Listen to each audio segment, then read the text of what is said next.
going on, guys? Welcome to another episode of Bro History. It's Henry Zamota, Danny Abdel-Jabbar, and today is going to be a special recap on the much anticipated, exciting, very controversial DNC 2020 debate.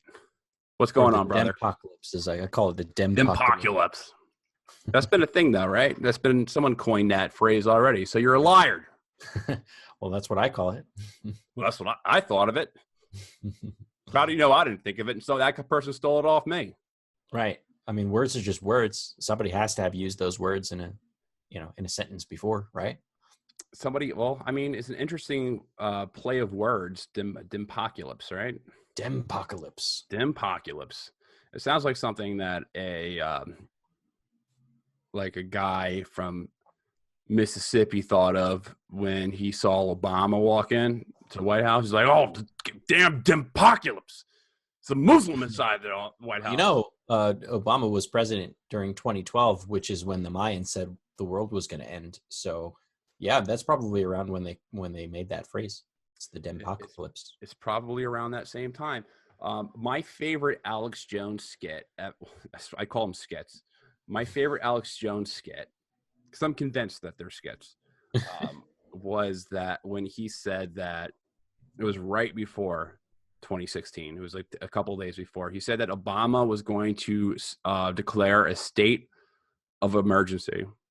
He's going to declare a state of emergency, and he was going to take office for an additional 4 years under the Roman law of dictatorship, of when a country gets so crazy that you have to you set up a dictator. That's what he said, and I was That's like, funny because I heard a lot of the same shit for when President Obama was going to become the president, that Bush was going to do the same. It's part of the War Powers Act. It's part of the fear mongering between sycophants to a political party. They always want to just scare their base to voting for. Go out and vote. Don't vote. You got to get the evil party out of here. And both political parties do it. It's not something that is discriminate to one party. And we're going to talk about the DNC election. But before we get started, I wanted to, I guess, first let you guys know that we have a Patreon. We were speaking about we have about a half hour, 40 minutes of additional content on our Patreon. Danny and I were debating, and just to get kind of warmed up. So for everyone who's interested in, or who really likes the content, who wants to get more content, I encourage you to support us. It's in the description below. Just click on the link, and then you'll see all our different tiers. They start at $1, so it's pretty discounted. Okay, it's a good deal. But yeah, for people who really like the show, who want more content, I would encourage you to do that. And then second, I just wanted to talk about Justin Raimondo, who passed away, which was, I don't know, it was quite chilling to me. I was telling you about Justin Raimondo before we started recording the main show. And Justin Raimondo, just to kind of give you a brief summary of how I see Justin, he's kind of the founder of the really strong anti-war movement that came out in the 90s. He's a founder of antiwar.com. His writing is just so entertaining and so fun to read. And he just did some really hard-nosed journalism for many, many years. And a lot of his work wasn't really accepted by the mainstream media, despite how brilliant he was. And he's just a fun guy to read. And I really recommend everyone to look up some Justin Raimondo articles and read them. My number one recommendation would be his Bizarro World series, when he writes about he writes about how we live in a bizarro world. The post 9/11 world is a bizarro world. And he just has some really funny pieces on this. Like, he wrote about how the TSA made airliners into a bizarro version of themselves. How before 9/11, airlines used to be in competition to provide the best service ever, and after 9/11, they started a competition of who could be the meanest to their customers.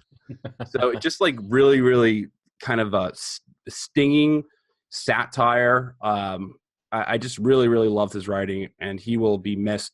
And I just really hope that before he passed away, that he knew that he made a really tremendous difference in a lot of people's lives. So I just wanted to give a quick shout out for people who may not be as familiar with his work, because I think you should definitely read it. But Awesome. let's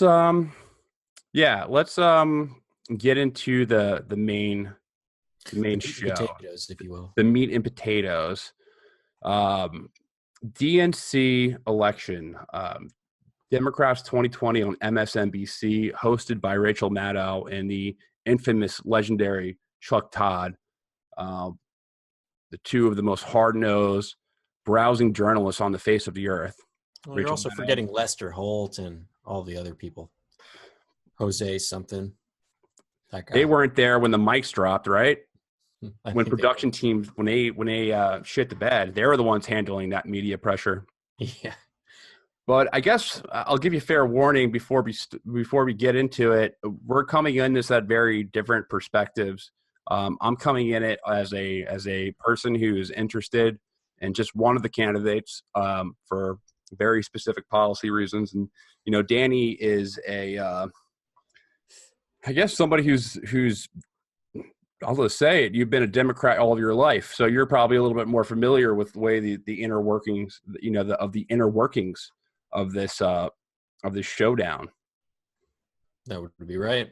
I think that would be right. You ran for office yourself, didn't you? So you have some street credit. I didn't only ran. I won. Oh yeah, you won. What was your position? I was the committee man in Elizabeth, New Jersey, for my district and ward. I did that for 2 years, 2014 to 2016. It was an interesting ride. I decided not to pursue it further, but yeah. I ran as a Democrat. I do want to make a bit of a correction. I don't, in truth, consider myself a Democrat. True. I find myself to be more of an independent. I'm kind of a Bernie. Bernie is an independent, but he caucuses with the Democrats. If I had to choose a side, it would be with the Democrats. But I think, we were talking about this earlier. We don't particularly like either party at all. So, take that with a grain of salt. Yeah, I'll give you a heads up. I despise both political parties. Like I despise them both for different reasons. But my different bias. My bias will get into the rest of the episode. But I guess I'll just ask you straight up. Like, what was your? It's kind of it's a vague question, but what was your overall thoughts? No, I think it's fair to ask. I think I have different responses for both of the debates, because I think they were very, very different. We talked about this a little bit before the show started. For the first debate, I was a little bit kind of pissed off with the platform and the just the way that they were handling it. And I don't strictly mean like the mic issues. Like that's funny and also like shit like that can happen. So I just kind of swept that one under the rug. But I'm talking about like how the format of the questioning, and I understand that there's 10 people on stage, but it was really annoying me in the beginning that I have 10 people on the stage, many of whom I don't know a damn thing about, and they went to Elizabeth Warren like every third question, and that bothered me. Not because I don't like Elizabeth Warren. I think she's great. I think she has some really great points too, but just simply because don't pick the winners. Like, you're supposed to be a moderator. You're supposed to be unbiased. You're supposed to just lay out the questions and let the people speak for themselves. And honestly, I don't think that enough people, especially on the peripheries of the stage, just got enough. They didn't get enough talk time, right? And I think when you let people talk and let them speak for themselves, the winners make themselves very clear, and the losers make themselves equally clear. And just going back to the same people over and over and over again doesn't give me an opportunity really to make that judgment. For the second debate, I think clearly all the people in the second debate read all of the analytics for, the first debate, and they all came gunning for Donald Trump, which was amusing in many ways, but at the same time, I think they lacked certain, policy substance that the first debate had. And, for that reason, I think that, the second one was a little bit just of a shit show. Even though it did have, the big names and it did have a lot of great points that came out of it. But that's just my general, reaction and reflection. And the last point I'll say on this, and I was talking about to our Patreon listeners when you were away there about this, is that I polled all my typical liberal friends, right? And I said, who do you think won? Like, who do you think came out on top? And literally everyone I asked had a different answer, right? So one person I asked said, oh yeah, I really thought that, Elizabeth Warren did amazing, right? And then the next person I asked is like, oh, I think Elizabeth Warren did terrible. Really, it was all about, Tulsi Gabbard or something like that. And I'm like, okay, I had my opinions too, but clearly what I found out is that, depending on your frame of reference, depending on who you are and who you liked in the beginning, is how you felt the debate went. I don't think there's any objective truths that came out of it, unless we wanted to go in and like study how many applause lines they got and like, I don't know, how well they answered the questions, which I'm sure will come out in the coming days. I don't really think we're going to get like an objective answer out of who was the winner. So I'm sure you're going to ask me at some point and I'm going to tell you that I don't have an answer. Yeah, it's kind of a dumb talking point to say like who's the winner and who's the loser of a debate. Let's just use the Republican debate as a guideline, because as of right now, those are the new rules of politics. Like what happened in the Republican debate was just a bunch of very stuck-up politicians got hit with a hurricane and they didn't know what happened. Right. And for people who were watching for the first time, who are witnessing this, a lot of people had very negative reactions to Donald Trump. But meanwhile, the guy wiped the floor with the Republican Party. Right. So he went on to win the presidency. However, this debate was not really like that. There wasn't like a guy with a Trump mentality in it. Obviously, there wasn't somebody who was intentionally trying to make it, who to be ridiculous. Yeah. Who had showmanship or ridiculousness or whatever you want to call it. I think all answers are pretty valid when it comes to Donald Trump. The combination of both, maybe. Definitely. I was a little disappointed with that. I was hoping that somebody would come out and start swinging for the fences like Trump did, if not just for the entertainment purposes. Like I consider like political debates as like the best reality TV show. Certainly last season, during the 2016 Republican debates, to a smaller extent the Democratic ones as well, but those Republican debates, man, I loved watching them. It was just great TV, really, really good TV. And, these were a little bit, let's just say that the season premiere wasn't as great as I thought it was going to be. Yeah. Well, it's going to be very hard to top the Republican debates of last year. They were just must-watch television. Yeah. Because of Donald, it was because of the dynamic between Donald Trump. Yeah, I'd say it's not exclusively because of Donald Trump, although he was the biggest part of it. I think it's just like how they riffed on each other, right? Like the Jeb Bush and Donald Trump back and forth were awesome. The Marco Rubio and Ted Cruz ones were awesome. That was a good set of people. It was a great roster of characters. It was the best TV that we've had. It was the best political TV that we've had in a very long time, maybe ever. Right. At least in the 21st century. And there are just so many great one-liners from Trump. And honestly, he's the one who stole the show. Among those, I'm not trying to like praise Trump, but like everyone has to admit that it was good television. When he effectively just ended the Bush dynasty, was very satisfying to watch for me. So watching the Bush dynasty fall on live TV was very fun. Watching him just combat the media while on stage at the debate and say things like, I forgot which host it was, but someone asked him, Donald, you said on my show, you said you were going to release your tax returns. are you saying you're not going to release your tax returns? And Trump's response was, well, first of all, no one watches your show. Your ratings are terrible. Like, first of all, no Yeah. one watches your show. And that was his response. So just Yeah, it's pretty that good. Yeah. kind of level of political jousting was just so odd and so entertaining. Yeah. But this DNC, and I don't want to go too much into the Republican, the hindsight of the incredible Republican debates, because they were just fun. They were fun. I want to rewatch them soon.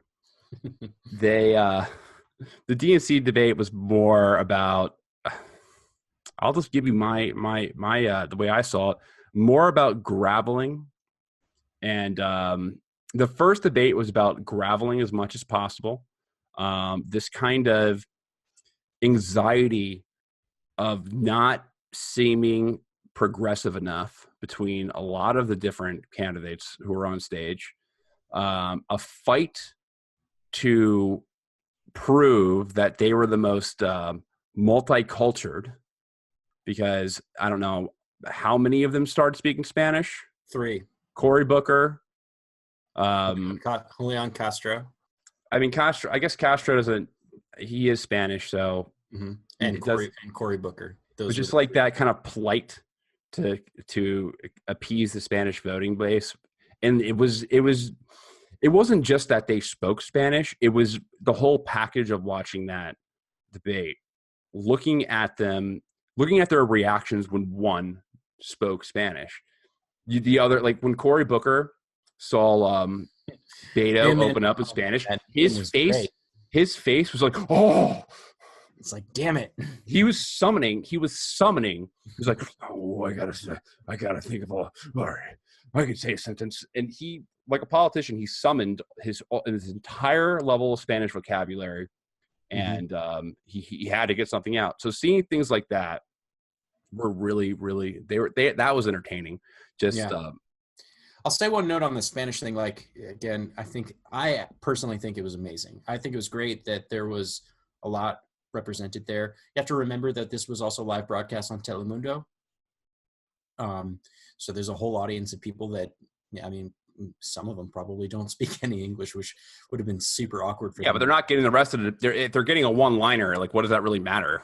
Well, actually, Beto's opening lines, it was more than just a one-liner. I don't recall them fully, and I won't try and paraphrase them, especially not in Spanish.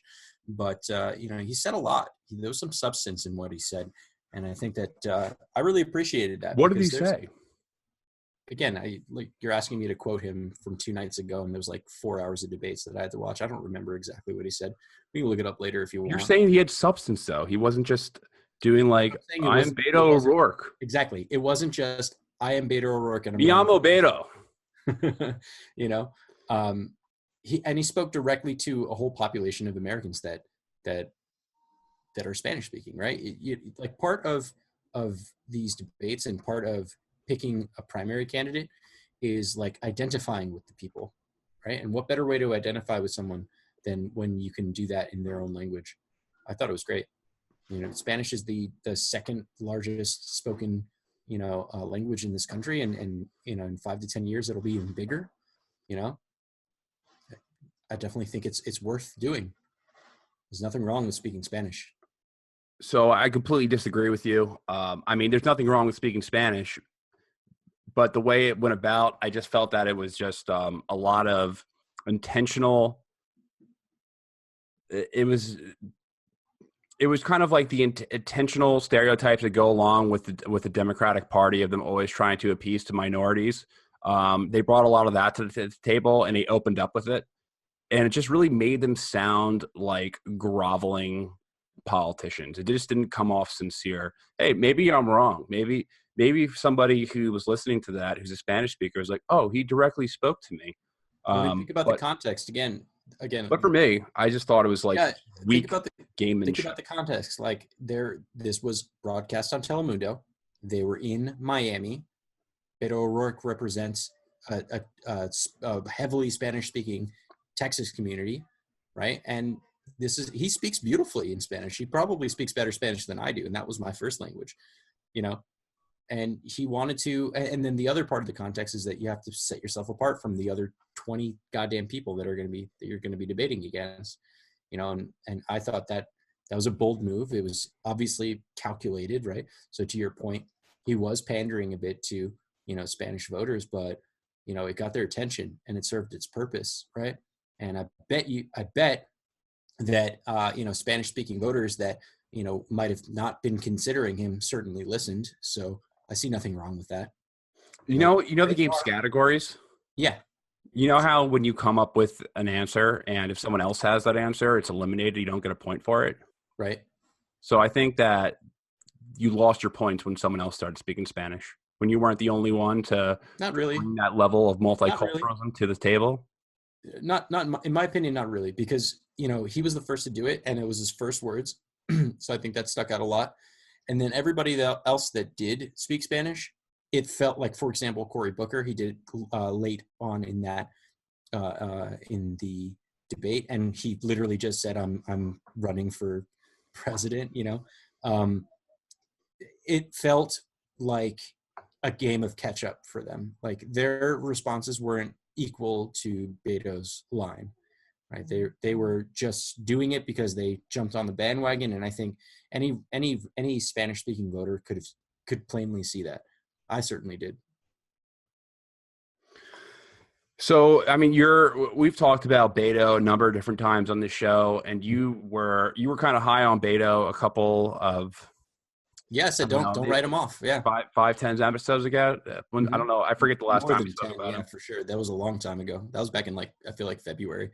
But so yeah, you were high on Beto, and I've always been very skeptical. I guess my perception of him has always been that he's a kind of like a creation from the DNC, just kind of like Frankenstein that the DNC grabbed like different parts of like what their identity is to create this perfect politician.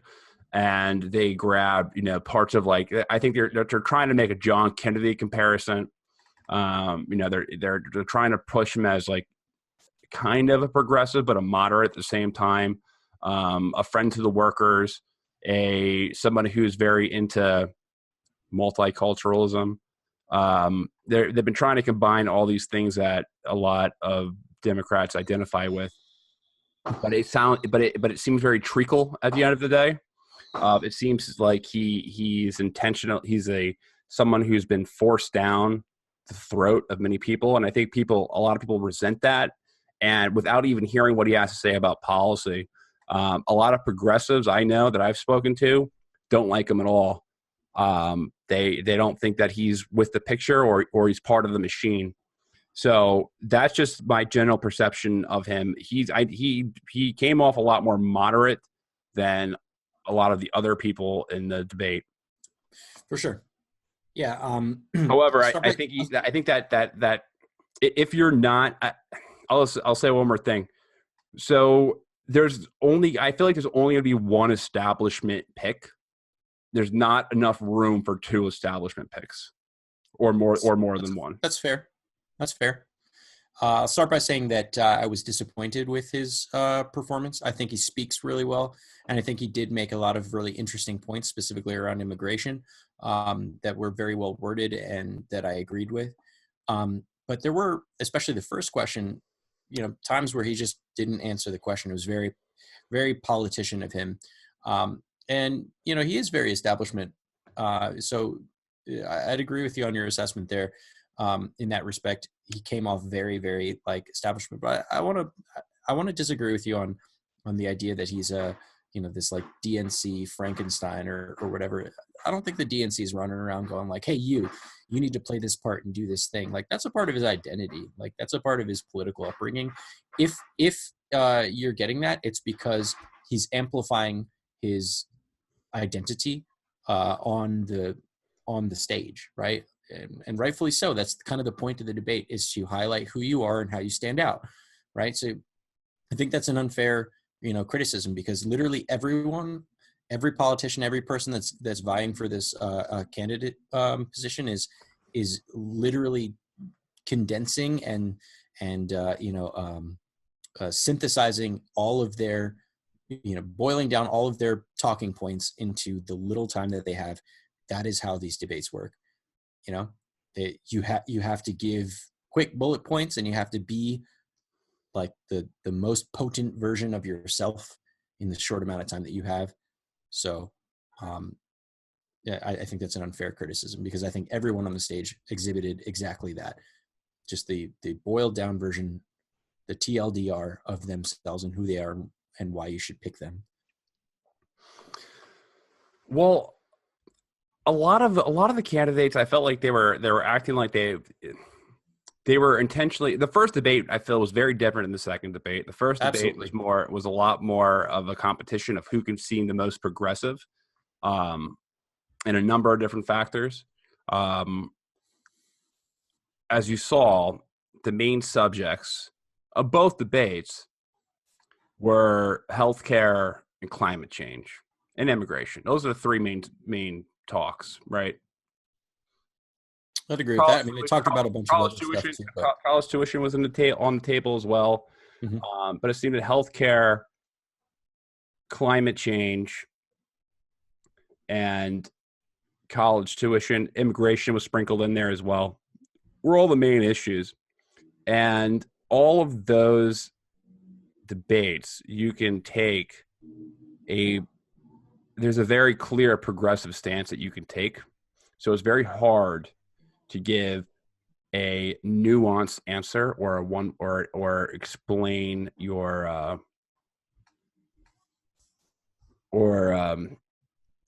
just explain yourself in a complete way. It's much easier to be like, yeah, I believe in free college tuition for everyone. I believe in free healthcare for all. It's much easier to go with that talking point that will feed more of the populist left than sit there and say, well, this is what I think about healthcare. You see, we need a combination of private and government run and all the stuff that people under this or that. You can't say that. And people did say that though. And I think the questions were framed. You can't frame it. You can't frame it. It's much easier. And you can make a bigger impact, or you can reach a larger voting base. When you're like Elizabeth Warren, who was very frank, she was just like, it should be free. It should be free. It should be, the college tuition should be free. Healthcare should be free. When Bill de Blasio as well, he kind of went with those talking points. It was very hypocritical, because de Blasio is we're going to get into de Blasio because a lot of people came off impressed with him. And I'm trying to look at this in the progressive point of view. Because those are the people who I'm assuming those are the people who came off impressed with him until he had a blunder. And we'll go into de Blasio's blunder history, because he's got a lot of blunders in New York City that not necessarily have to do with policy, but have to do with just being a fucktard. You know the story about the groundhog he killed, right? No. Yeah, he dropped the groundhog. He dropped a groundhog and killed it? All right, let's just give some more context before we go into it. So de Blasio, obviously, a lot of people were like, oh, de Blasio did pretty well tonight. I was surprised. So he got in trouble for, I guess he said, I didn't even realize this, but he said a line from Che Guevara, and you would think that no one would ever pick that up, but they were in Florida. Right, everybody knows Che in Florida. Being sympathetic to Che in Florida is not the best place. It's not good optics for anyone.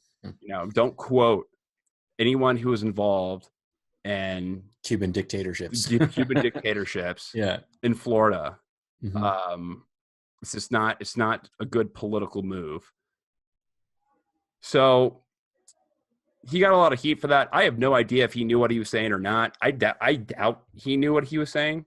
I doubt that he calculated. It's like, oh, well, I just read some Che. I'm going to say it. But regardless, he came off looking like a doofy idiot because he had to apologize. And whenever you have to apologize for a political blunder, you never look good. You're better off just doubling down on it than apologizing for anything. Ryan. What's that? Like Tim Ryan? Well, Tim Ryan, All right, hold on. I'm gonna rip We're Tim going Ryan. off the rails here. I'm gonna rip Tim Ryan a new asshole on this show. Yeah, So we're going off the rails here. So I did want to introduce a little bit of kind of structure to this, and what I propose is that we go through some of the bigger points. We talk about who we think had good points, who we think had bad points, or we could just synthesize and talk about the general, ethos of the answers that came out, because there was a lot of agreement there. And then we can have a little bit of back and forth on each topic. And I actually think there was a far more topics than what you led on. So the ones I want to talk about are healthcare, foreign policy, the economy, immigration, social issues, environmental issues, and gun violence. I saw those as the largest points that came out of these debates. So let's start with healthcare. We've been talking a little bit about, the first debate was figuring out who can, be the most progressive. And I think healthcare was like a big one. I believe it was the first one that kicked it off. So healthcare. What are our main points here? Obviously, everybody or most people want to make it free. There were a few dissidents in this crowd, some folks that want to, have a mixed economy for both private and public insurances. What was your take on the general ideas of healthcare from both debates? So, I mean, all right, we could do an entire podcast on healthcare because it's a conversation that deserves its own podcast. But so, all right, all right, let's just lay out the basic cases that were laid out. The case was being made, especially in the first debate, for universal healthcare. Now, opposed to what we have right now, it's like a mix of just chaos. There's a combination of like state-run healthcare and private insurance, but everything is incredibly corrupt. It's terrible. Right. So I think that state-run healthcare is better than the system that we have right now. But there's a but. Like, yes, state-run healthcare is better. Like adopting a model like Switzerland, who I think Switzerland has the best model out of all the European countries of how they run their healthcare systems.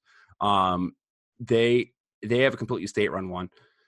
We should not. I don't want to say we should not. I believe in having just like a free market, a competition based off on who could provide the best service for the lowest amount of money. Mm-hmm. So we could reduce the cost of healthcare, so people will be reducing their prices. Like right now, we have a system like the major problem with healthcare right now is that you go to a hospital, you go to a doctor, you don't even know what the fuck you're paying for. Mm-hmm.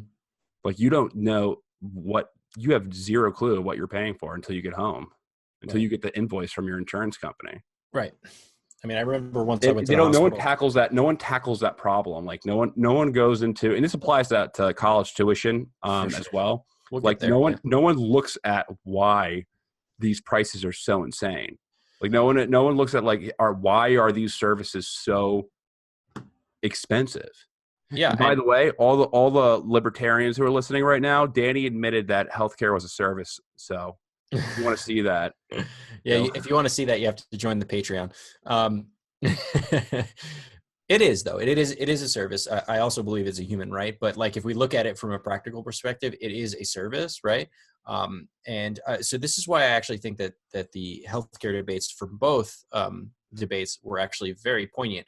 There's a couple of very big tropes that came out of this, and the one trope is whether or not state should provide universalized healthcare, and the economics behind that, of course. And then the second trope was whether or not private insurance should exist at all, right? And there was some pretty lively debate there. There was a couple of folks, I think it was like Delaney, who was, basically saying like, no, absolutely not. We should always keep, the private option. And I don't think that's an unreasonable thing to say. And I'm kind of on his side from that. But there was also a lot of folks that were basically pointing out that, while I agree that competition, and a free market should ideally make it so that healthcare is cheap and good and affordable, it in practice, as we see it, it is not. Right. Our prices for literally any healthcare service at all are artificially high. This is due to, political lobbying. This is due to, basically monopolies not being able to cross state lines for, your healthcare. there are a lot of points there, that make our healthcare system extremely expensive. I think Bernie keeps pointing out this one line where, the neighbor 50 miles north of me, Canada, they pay 50% less on all of their services. So why can't we do it? And I kind of agree with that. I think it's, the system is definitely fucking broken. So I don't think that we should just say, hey, it's working, it's fine, don't change it. I think that's not an option, in my opinion. And I think any reasonable person should also think that way. And I actually personally think that a state option, like a universal healthcare option with the option for private insurance, is the way to go. They do this in Germany, where you can have the state healthcare. You have to be working you have to work, like have a job in order to qualify for this, which I think is really cool, because it makes it so that freeloaders don't get anything for free, right? But it also gives a lot of assurances to be able to say, like, hey, if you have the money and you want to pay for private insurance and you want that boutique experience, then you can go ahead and do that. And what happens is that, these private insurance companies, they have to give you a value prop, right? They have to say, this is why it's worth paying out of pocket for, these services. Right now, as it stands, Medicaid and Medicare are only available to so many people.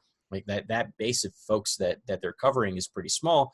If every single person in the country had the ability to take advantage of state-run healthcare that's free for them, then private companies would have to do quite a bit to make sure that their premiums are low, and that the experience and the services that you receive from that are high.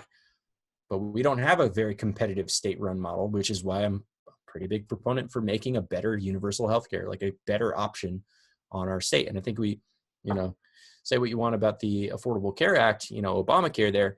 But I think that was steps in the right direction. And that just absolutely got crushed, not only just by Republicans, generally speaking, but by the lobbies, by the insurance companies, by the big pharma companies, right? They made it so that this would never get off the ground. And I think that's really, really ridiculous, because they don't want to compete. They just want their captive audience.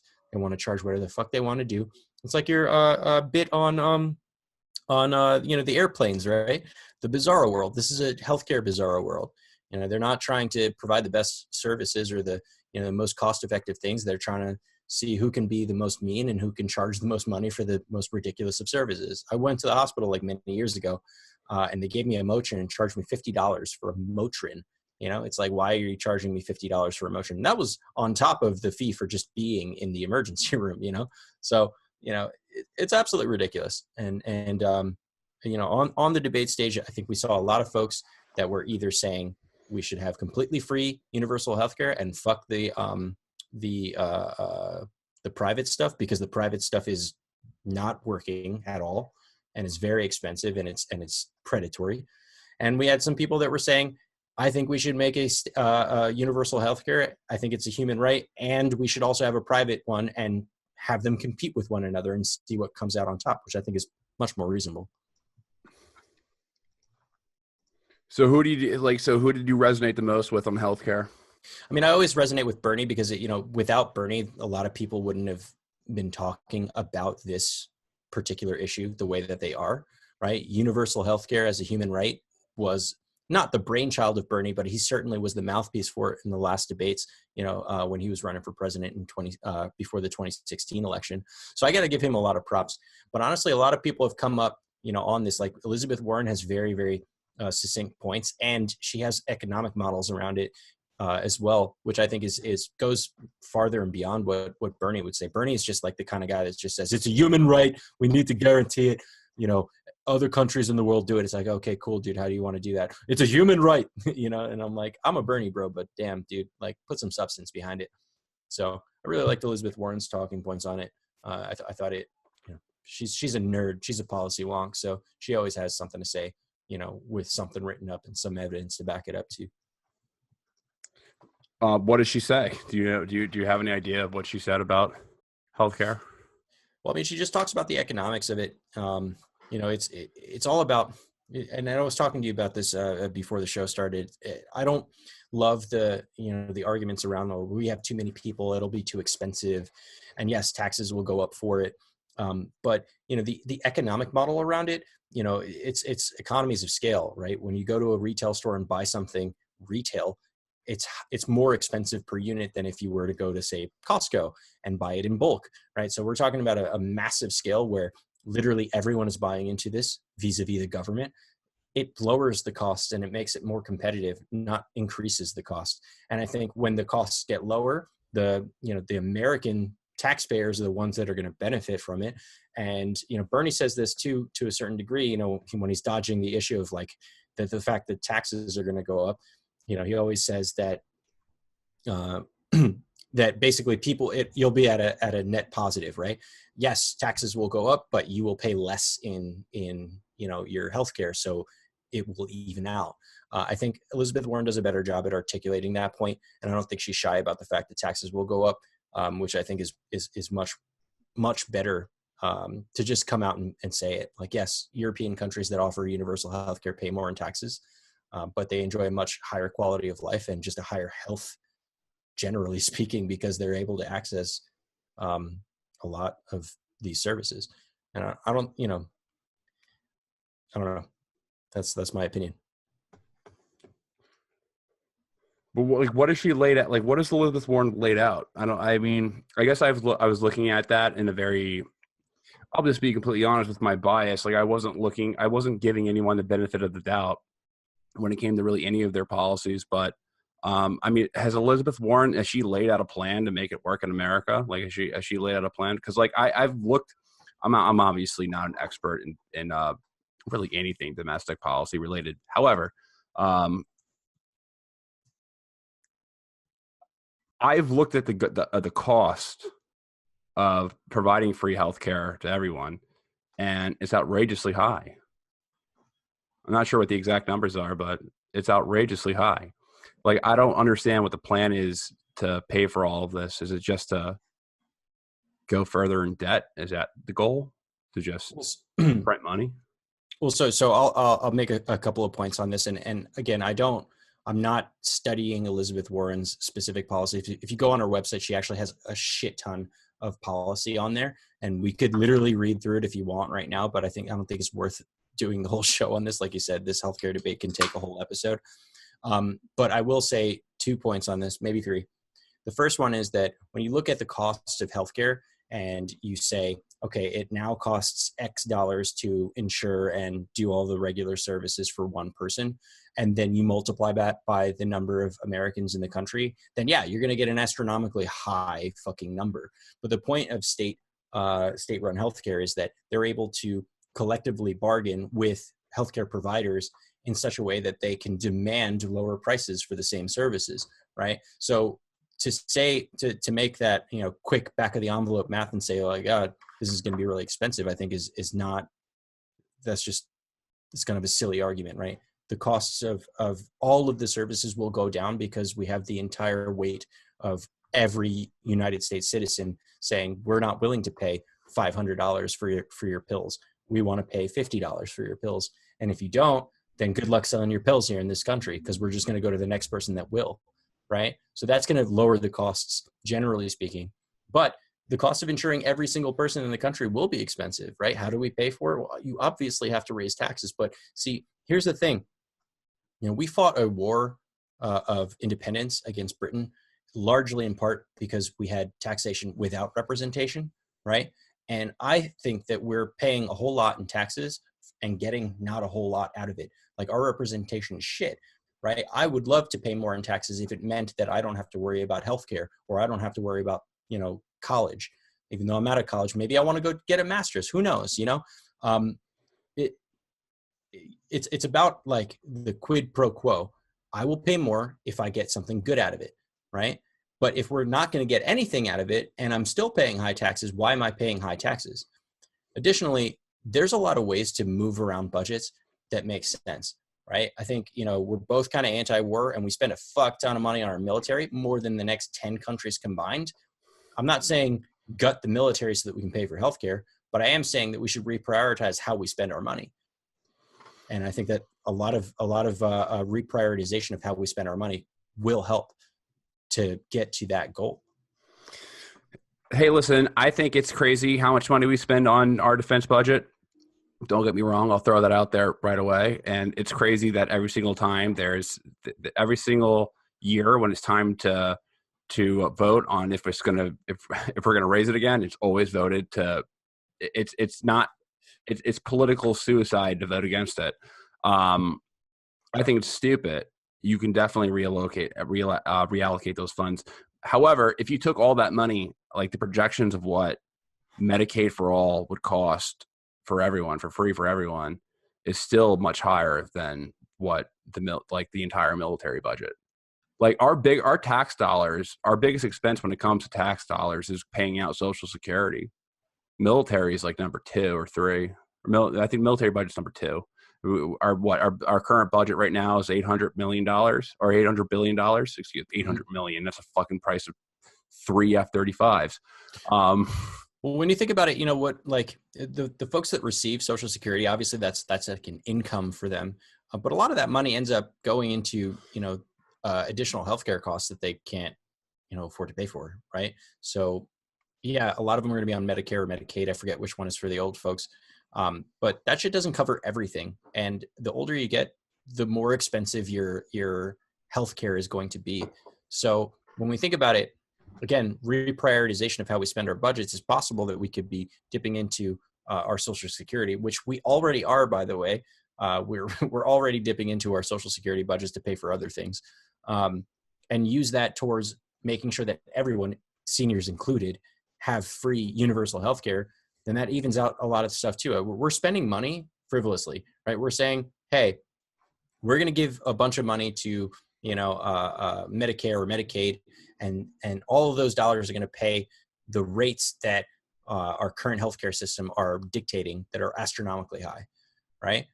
If we're able to collectively bargain against those interests, we're able to bring down those costs by unit economic scale, right? We're talking about scaling up orders of magnitude higher than what we're doing right now. And this is models that is proven. This is like a lot of Westernized countries.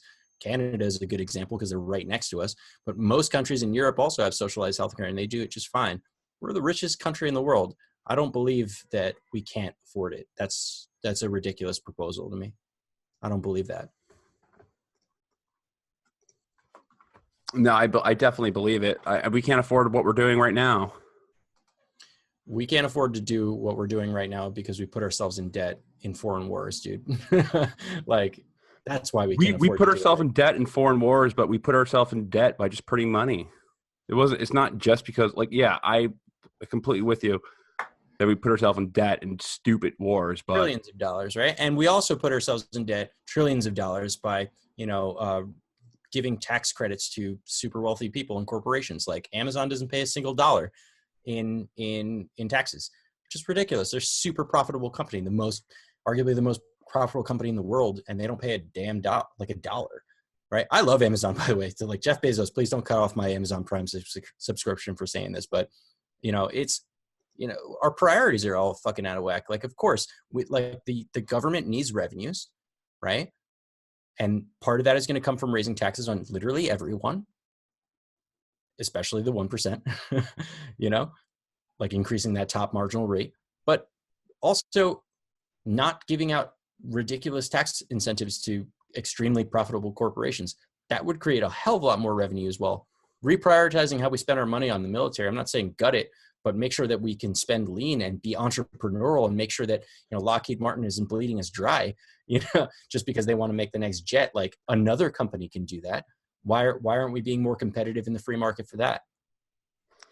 Do you know who supports Lockheed Martin welfare? Who's that? Bernie Sanders. Yeah, everyone does, unfortunately. Let's jump off the healthcare for a minute because we got a bunch of other points on there, and I know this is big. As we're segueing, I gotta pee, so I'll be right back. Okay, we'll pause this then. That's fine. If this stays in the show, or if this goes in the Patreon version, what did I tell you about that prostate exam? Maybe we should do a Kickstarter because prostate exams are expensive, and I'm pretty sure that Henry doesn't have healthcare insurance. So I don't know if he'll have enough funds to do so. So let's start a Kickstarter, and we'll make sure that Henry Henry can get his prostate checked out and make sure that he's all right. All right. So So I wanted to just come off of this healthcare for a second, because you're absolutely right. We can probably talk about this for a whole episode. This is big for our show in general, so I want to jump into this way we don't, you know, go on for too long and not talk about it. But I want to talk about foreign policy because, Democrats aren't typically, huge on the foreign policy bit, and I want to get your kind of reactions to the admittedly limited, but present foreign policy talks that happened during both debates. So you're right. So Democrats usually omit their foreign policy views. They just don't speak about them. While Republicans, on the contrary, just spew really bad foreign policy ideas. That's kind of like the nature of each party. Like, Democrats are just very vague about their foreign policy goals. They'll just be like, America needs to take a bigger role in the world in providing American values. America needs to be more friendly. Like, they'll say very vague things because they don't want to get into the actual conversation. And I think a lot of them strategically predict that whatever they say, they're probably going to bite their tongue whenever if they get into office. But Republicans, on the contrary, they usually just spew like, well, I'll do whatever Israel wants. I'll do whatever lobby pays me to do. Like, that's kind of like the Republican mantra. Or they'll point out Iran. Yeah. Iran's evil. Yeah. Iran, like, there's a boogie. Republicans have a tendency to always like have this boogeyman.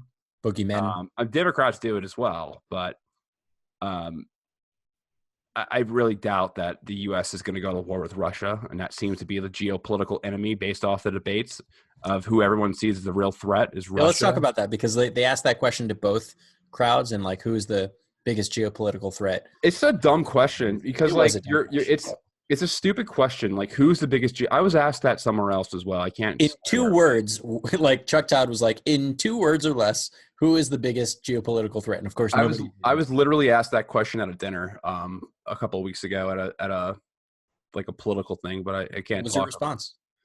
I said that is a dumb question. Like, that was my response. I said, like, I think this is not a really good question because, like, yeah, like, of course, you can't look at it like that.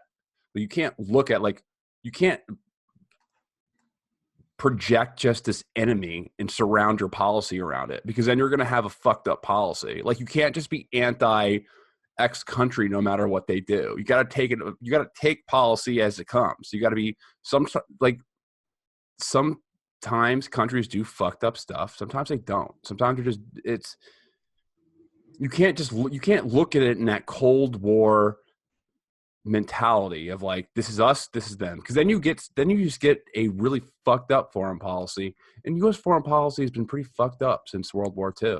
I mean, even before that, really, but since World War II, U.S. foreign policy has been pretty messed up.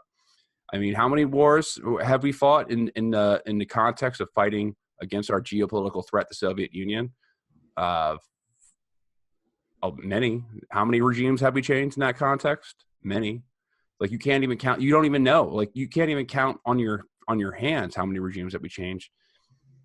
So I think it's a really wrong type of question, and you could tell that the neocons and MSNBC were the ones that were on the phone. They're like, all right, Chuck, ask that question. What's their make sure they say Russia. If they don't say Russia, grill them. A lot of them said China, though, which is like fair, because China's China. I mean, China's like a fucked up bully state too. Like, China's not good. I mean, their foreign policy is like, let's invest in countries. Let's try to connect our infrastructure with these countries so we can eventually just poop in cheap shit, with the addition of getting countries into an incredible amount of debt. So, like, I don't think that China is like a good player. Like, they're a bully state too. But I think this is like the wrong mentality to have.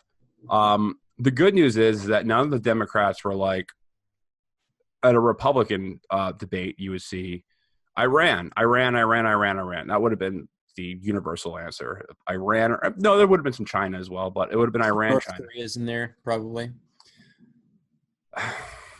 They're like a geopolitical nuisance more than a geopolitical threat. I mean, they're definitely a threat, but yeah, but that's again, going back to the boogeyman argument, like there's bigger boogeymen to the U.S. than North Korea. I think, or should I say that North Korea is actually like a serious boogeyman when you really think about it, because they do have nuclear weapons. And they test their ballistic missiles. They launched a missile into space, so they're actually a legitimate threat. So we know that the U.S. knows that there's no military option. But when you toy around with Iran, you can kind of like be like, oh, maybe there is a military option. Let's think about it. What can we do? Well, there isn't, as we've extensively laid out in previous episodes.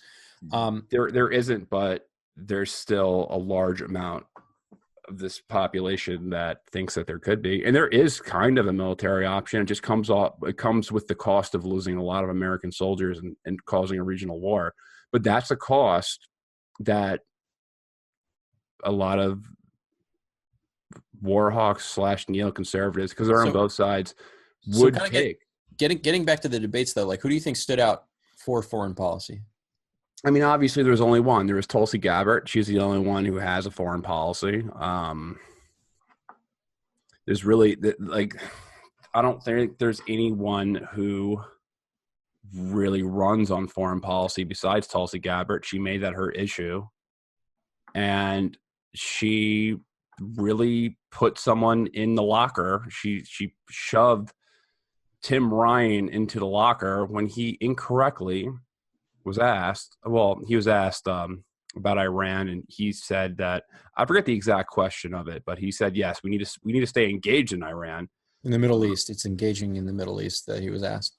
Engaged in the Middle East. So yeah, we need to be. Oh, Afghanistan. Excuse me. What am I getting at? I'm making the same blunders as well. I guess it's easy to misspeak. He was talking about Afghanistan and how we need to be engaged in Afghanistan because when we're not there, the Taliban starts, and they did 9/11, which is really dumb. Like, you shouldn't be misspeaking. Like, I would forgive people for misspeaking, because I get it. There's a lot of different groups there, and it gets confusing.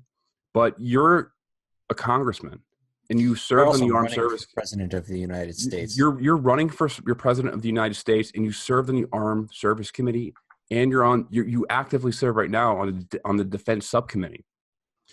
You should be expected to go on a TV show and give an interview about what group, like the different ethnic groups in Afghanistan. You should know that. If you were served in the Armed Service Committee and you actively sponsor bills that have to do with foreign policy, you should be able to get a map and be like, all right, here's where the Pashtuns live. Here's where the Tajiks lives. Like, you should be able to do that on every single country in the Middle East if you're serving in that type of position.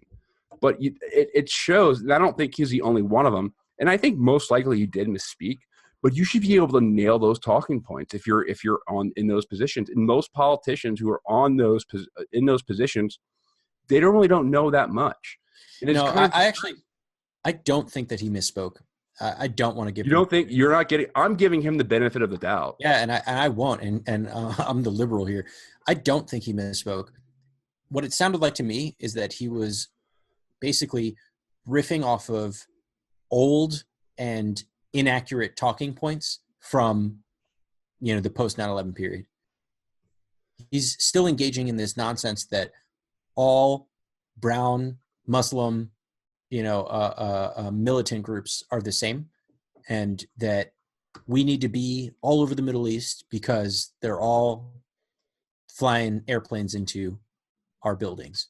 I mean, when you conflate the two to each other, and yeah, there's plenty of similarities between the Taliban and Al Qaeda, but like, all right, so here's the major difference between both groups.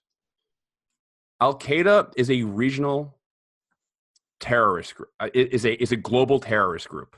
They're a global terrorist group. The Taliban is a regional army in Afghanistan that do not engage in international terror. They both have the same ideological beliefs, yes. But that's what is similar about them. The Taliban does not engage in things like foreign terrorist attacks in other countries. That's Al Qaeda. So you should know that. That's something key. Right. And that's kind of why I'm saying that I don't think he misspoke, because while, I might forgive him for not knowing the specific ethnic groups of Afghanistan, I think that might be a level beyond even someone that's serving in the armed.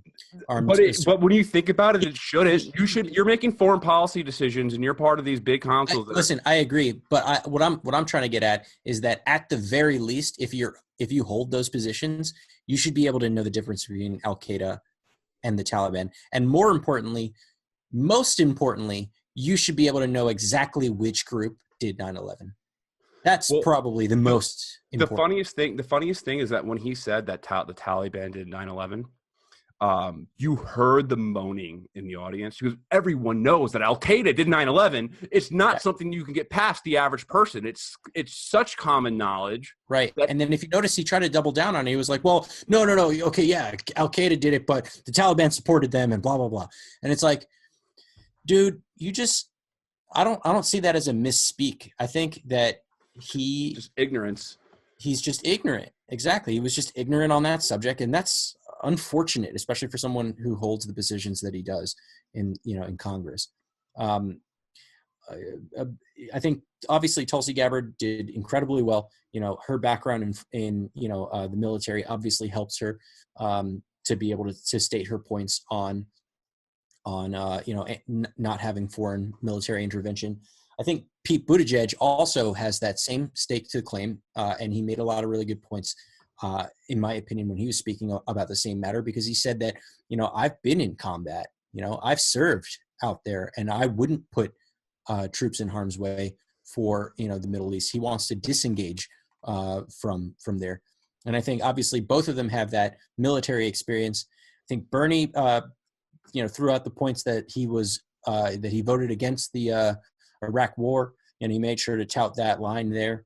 I can't really recall too many other folks that said that, but outside of just like military intervention in the Middle East, a lot of foreign policy had to do with, how we treat, how we deal with the immigration crisis, right? And, because while that's a domestic issue, the root of it happens to be, in a foreign policy perspective, like how we deal with countries in South America to, like obviously there's a lot of bad shit happening in South America, which is causing all the people to flee from their countries and coming into the United States.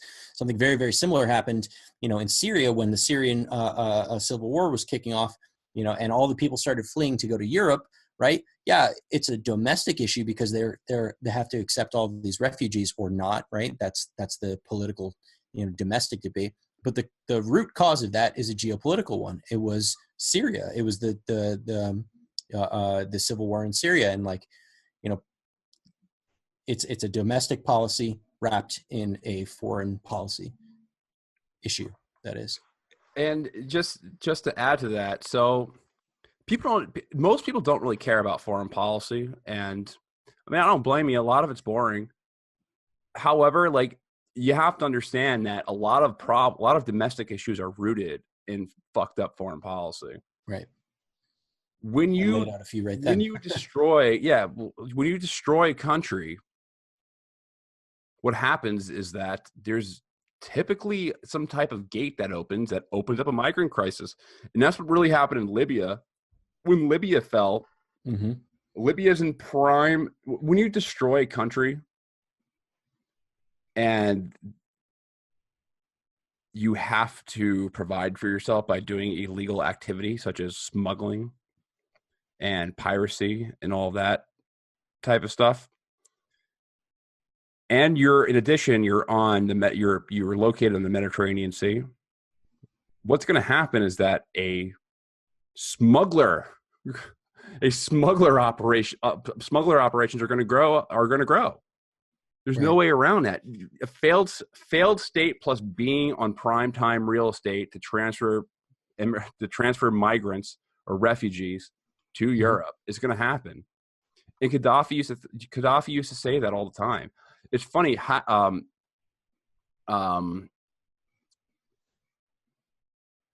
They were saying the president of Libya right now was saying that as well. He was using the Gaddafi arguments when Haftar was outside the city gates of Mhm. of Tripoli. He was saying that we need some intervention right here because the migrant crisis is going to restart, which is really funny because Gaddafi used the same arguments, but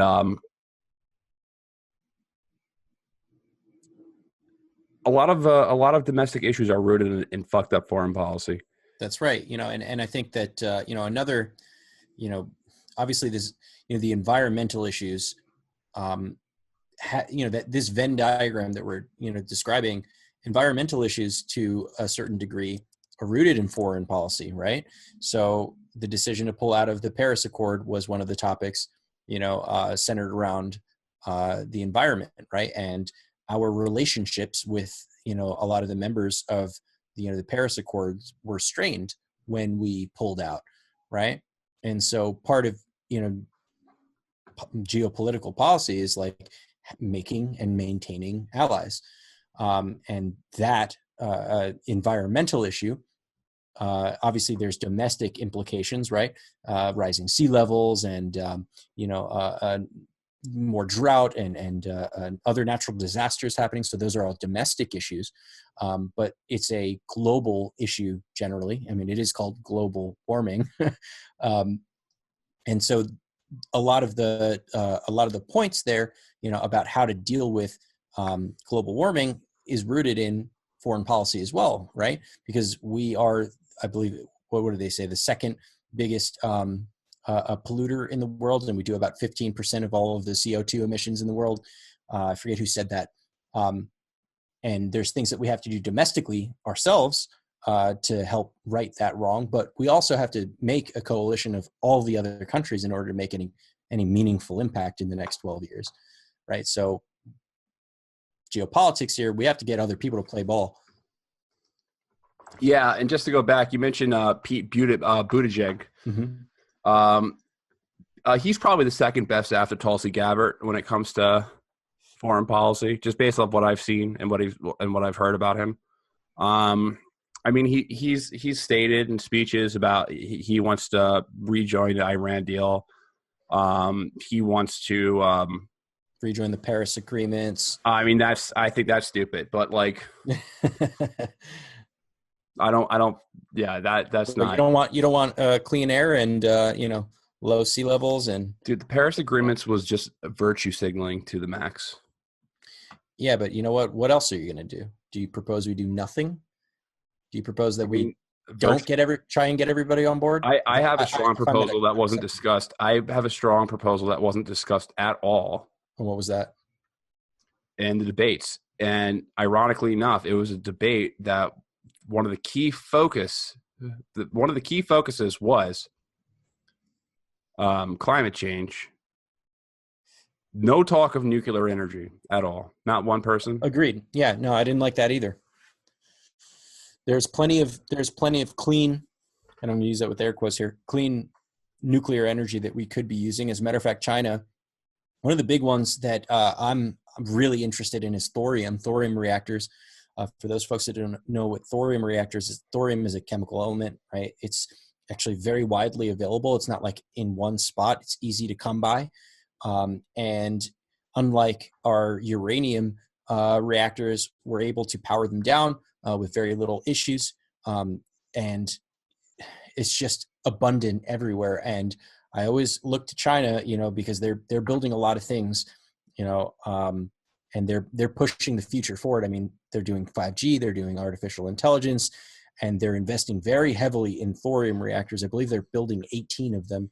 And I think we have 2, right? That's huge. That's really, really huge. And I totally agree. I think that, doing more research into using nuclear energy and pushing that even farther forward and saying, make leaps and bounds in fusion energy, which will be so much better than like our conventional nuclear energy now, would make a huge impact both on the climate, but also in economics and many other places as well. But to my earlier point, dude, I don't think that not having a Paris Agreement is a good idea, because you're basically saying like, fuck it, we're going to do nothing, and we're not going to try and get everybody to agree to do something. We're just going to do our own thing and hope that it just works out. We can't play around with that shit. Yeah, but I just feel like you're not taking the problem serious. Like, all right, you're claiming that there's one of the stats that was thrown out within 12 years that there's going to be irreversible damage to the climate. That we're never going to we're never going to be able to recover from this damage. Right, and the overwhelming majority of scientists agree that this is the case. So, all right, so given all of that, so why isn't nuclear energy like a top priority? If nuclear energy can be one of the salvations for climate change, why is it never discussed? So I just feel like a lot of it is just virtue signaling on a topic. I don't think that people are actually sincere with their the mandates they want to make on just like energy regulation. So I'm not Look, I mean, like, I think I'm not sold. So give it all right. Let's just throw the argument out saying, hey, like, whatever about climate change, whether we have our disagreements on it or not. If you were really serious about it, you would be an absolute evangelist for nuclear energy. And the fact that there's not a single politician who's embracing it just brings up red flags that a lot of them are just using it for political reasons rather than using it for I want to disagree with you on this, because I feel very strongly about this. First point I'll make is that nuclear energy can be very dangerous, especially in the forms that we use it right now, right? I mean, there's just a very wildly popular show called Chernobyl on HBO that describes like the absolute worst case scenario of how nuclear can be bad, right? And that's not to be avoided. I think that a lot of people avoid nuclear energy because it is very unstable and it's very, very dirty in the current ways that we use it. But there are emerging technologies right now that make nuclear much more efficient and make it much safer. We don't have, for example, right now, a very strong like policy or plan to clean up nuclear waste. A lot of our current stores of spent uranium just sit in buckets that are designed to only hold them for like 50 years or some shit like that. And they just stay there, right? We don't have a good plan for that. I'm not saying that we shouldn't invent some plans for it, but as the current technology stands for nuclear, it can be extremely dangerous. I want to say that if I were proposing, plans on how to make how to reduce carbon emissions, I would definitely include nuclear for sure. But we also need to look at lots of different solutions. Like we can't have one smoking gun, because right now our technology on nuclear isn't where we need it to be to make a very large impact. We need to have lots of different sources. And, we could have still carbon emissions from, burning coal and from, natural gas and things like that as backups, as reserves, but we need to drastically reduce the amount our dependence on those things. And I think that we can't just say, fuck it, we're just going to switch everything to nuclear right now, because that's not feasible and because it can be extremely dangerous. It's extremely volatile. But I think that it should be a part of the discussion. I'll agree with you on that. And I think the reason why politicians now don't talk about nuclear is because the overwhelming majority of the public don't understand nuclear. All they understand is that, nuclear power plant goes down and then suddenly Chernobyl everywhere. And that's like a fair fear, because it actually happened. It's not like some far-flung, thing that maybe might happen at some point. It actually happens. Fukushima Daiichi reactor, when they had that earthquake and the tsunami that came afterwards, that shit was ridiculous. I don't even think people live in Fukushima anymore, right? The cleanup was terrible, right? And it's because the fucking technology for this is so volatile right now. We need to up the technology. So I don't think that we could just be like, fuck wind, fuck solar, fuck all those other things. We're just going all nuclear. That's a ridiculous proposition. And because of how dangerous it is, it's not politically expedient to talk about. And I don't think that means that they're virtue signaling. They're not virtue signaling. I think all these people genuinely want to do something about climate. They want to do the things that, and based on their assessment, and based on the people that that they're relying on, to help them come up with these. I think there's like one scientist. It's like Hickenlooper, right? But other than that, we're talking about politicians and like tech moguls and an author. Like they don't know shit about that. They only know as much as they're being told. And right now, the hot topic is the emerging green energy sector: wind, solar, geothermal. That's been a hot topic for a while, and I've yet to. Maybe I'm just ignorant on this situation, but I don't. Can you please direct me to a case study where renewable energy, such as specifically like wind turbines and solar energy, have been able to power an industrial nation? Like, is there a country? I can tell you right now. So what countries are able to do that? The United States. As of The United States is not powered on solar. Henry, you're asking me for an example, and I'm trying to give you one. Listen, very recently, this month, there was an article that came out that said we're now producing more energy with solar panels than all of our coal plants combined. We're out producing energy production on just solar panels than coal. Look it up. It's a thing. We're doing this right now. And many other countries, Germany right now, they're huge on it. Germany is also very anti-nuclear too. So I have my gripes on there. But Germany has been doing amazing things with their solar grid and being able to produce with renewable energy much, much more electricity than their traditional coal. I don't even think they have coal plants anymore. Industrialized nations can be used. You might not be privy to it, but this is the reality. We can make energy with renewable sources. It's a thing.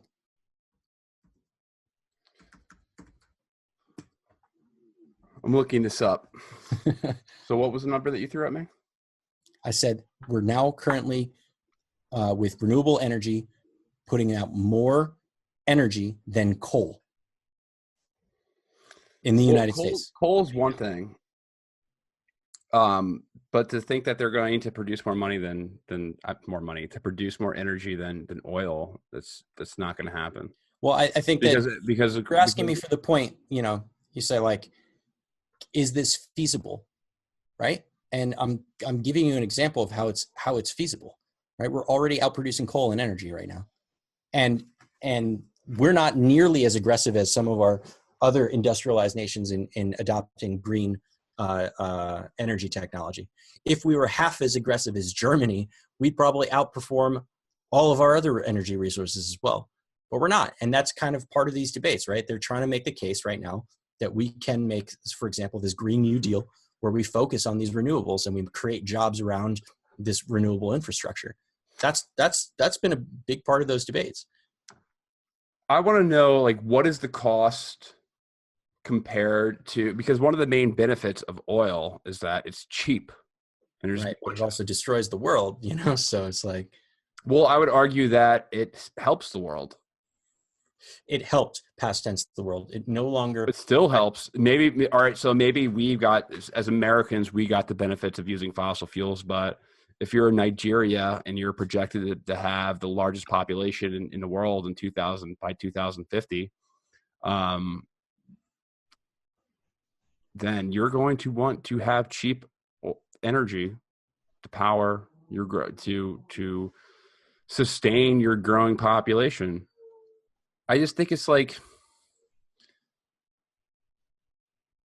just not having nuclear energy as part of your plan when you're trying to make a case that a catastrophic climate change is going to happen within the next 10 or within the next 15 years.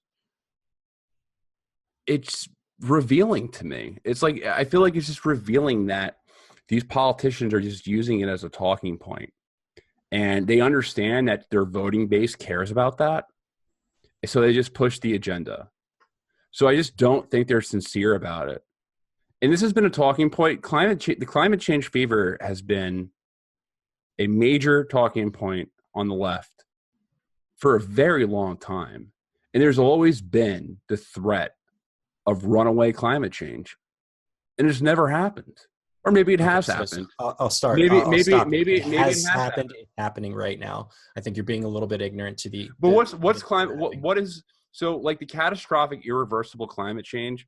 I just want to be clear. Is it like just something that we don't notice that will fuck us over in the long run, or is it No. like is Not, it like not a climate day after scientist. tomorrow hurricanes? No. It's not like that. Yeah, no. I'm not a climate scientist, but this is what I know. I just play one on TV. If the Earth as a whole, the general climate of the Earth raises 2 degrees Celsius, what will happen is runaway climate change. So things like the polar ice caps will melt at a irreversibly high rate, which means that all of the ice and the ice caps will turn to liquid water. What happens then? All of the oceans will continue to rise, right? Right now, I mean, they were debating in Miami, and they're having trouble fighting flooding and shit like that, even when it's a sunny day. I'm quoting somebody, I don't remember who actually said that. Fuck Miami's sunny days. Yeah, but I'm saying it's like at the point where the ice caps start melting like that, all of the ocean's levels will rise. So all of these coastal cities are in serious threat. So we live in one of them. We live in New York City. Like when Hurricane Sandy happened, all of like fucking Staten Island was underwater, you know, like all of lower Manhattan lost power, you know, and these giant storms are exacerbated by those conditions that are created by that warming of just 2 degrees Celsius. This is not an opinion. This is a fact that's been modeled over many scientists. There's almost no scientists that disagree with this point. They might disagree on the specifics of like what are the biggest challenges or what are the biggest contributors to the rising temperature, but everyone agrees that if the temperature rises above that level, we're fucked. We're fucked in a very big way, and that has domestic implications, that has global implications. This is a very, very big deal. And, you know, it's been a talking point for a long time, as it should have been. We should have been talking about this much, much earlier. Like we've been talking about this since the 70s. And we should have been doing something in the 70s, but we didn't. We're like, fuck that. We're just going to keep burning oil and coal and shit like that. Like we'll kick the can down the road. And now we're in a serious issue. But the fact that we still produce oil, the fact that we still, most of our energy is consumed off oil, it's telling that there's no other solution besides oil right now. That's not true. That's not true, dude. That's not true. I just pointed out a stat where we're creating more renewable energy with sustainable energy than we are with coal. We can do it. We just haven't been doing it, right? And the reason why we haven't been doing it is because, you know, oil and gas companies are lobbying the shit out of our government to make sure that their hegemony on energy remains exactly the same. This is I don't know. I think that I'm gonna look up. Send me the stats that you want me to look at. Sure. I'll look at it, and then I'll come back to you next episode, because we're just gonna argue. We're just gonna argue on like stats that I haven't seen yet, and fair enough. I don't want to be ignorant of what you're talking about before we like take this debate into the next stage. So just send me over that stuff, and then we'll duke it out. Climate change debate. We'll have to do a healthcare one. We have to do a healthcare one. Regardless of what your facts are, like I'm still going to take the same side, even if it's wrong. No, I know. It's fine. I'm going to play devil's advocate. No matter That's what. cool. But you know what? We should have debate, and not just you and I, but like people in general should debate it. Nobody should take everything as dogma. They should look into the stats. They should look into the science behind it, and they should make a determination on that. Well, here's a good analogy. So just because the scientific community believed in eugenics 100 years ago, does that mean that they were right? So the scientific community believing in eugenics and the scientific community believing in climate change are two completely different things. They're not completely different. They're both things. So there was no true science behind eugenics. Well, according to Harvard, there was. I mean, eugenics was a very popular science. Like it was It was displayed at top universities like Harvard, Princeton, many Ivy, like I think Columbia as well. They all had departments on eugenics. Like it was an actual field of study. Like eugenics was serious. Right. Teddy Roosevelt was a huge eugenic. I don't want to say huge, but he was a supporter of eugenics. Teddy Roosevelt also wasn't a scientist, so he was a president, which has more power than a scientist. Fair enough. But all right, put it this way, right? Science is based on observable facts, right? Like big part of science is like, you look at the data, you look at what you can see, and you make a determination on it based on what you can see. In the times of eugenics, they didn't have things like, I don't know, MRI machines to prove that eugenics was true. We do now. For global climate change, we literally have satellites that monitor the whole fucking world, and we can literally measure the receding ice, the receding polar ice caps. We can measure the temperature of the global climate with technology and with science. We have the capability of doing that. You're talking about foreign ideas to me that are not in my echo chamber, so I'm gonna have to just say all of that is fake news. All right, fair enough. You're breaking up. I can't hear you anymore. Maybe we can move on to something else. All right. So I wanted to rip on. My plan in my outline of the show. The plan was to rip on Bill de Blasio early, so we could move on to more fruitful debates. But I don't want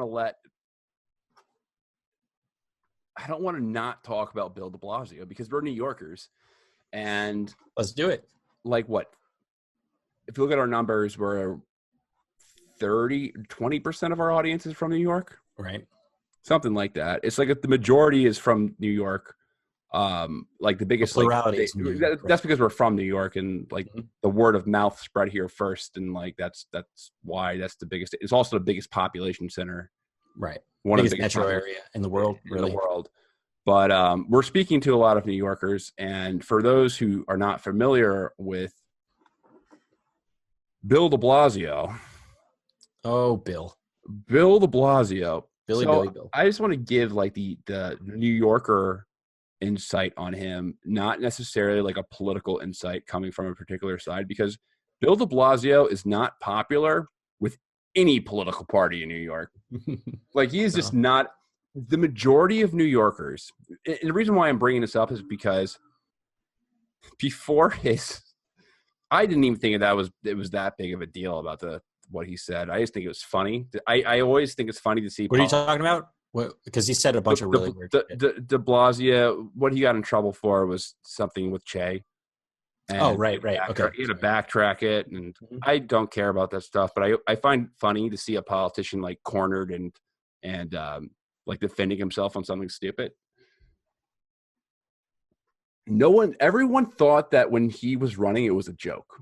I thought it was a joke when he said he was running for president. And the reason is because this guy is just a goofy fuck. There's no other way to really describe him. He's also corrupt as shit. Well, to throw a little wrench into your thing here, who else was a goofy fuck that was unpopular in New York that won the presidency? Bill de Blasio is not Donald Trump. Well, I mean, Donald Trump is a goofy fuck that nobody liked in New York City, and he ended up winning. So why not? Donald Trump and Bill de Blasio, completely different strategies for their presidential runs. You know, it's funny. Donald Trump found a way to capitalize on an entire base as a voting bloc. Bill de Blasio is fighting among 6-7 other progressives to win the progressive bloc, and Bill de Blasio will never become off as much as progressive as the other progressives, and he will never be able to run as an establishment Democrat either. He's just kind of like in this weird limbo zone.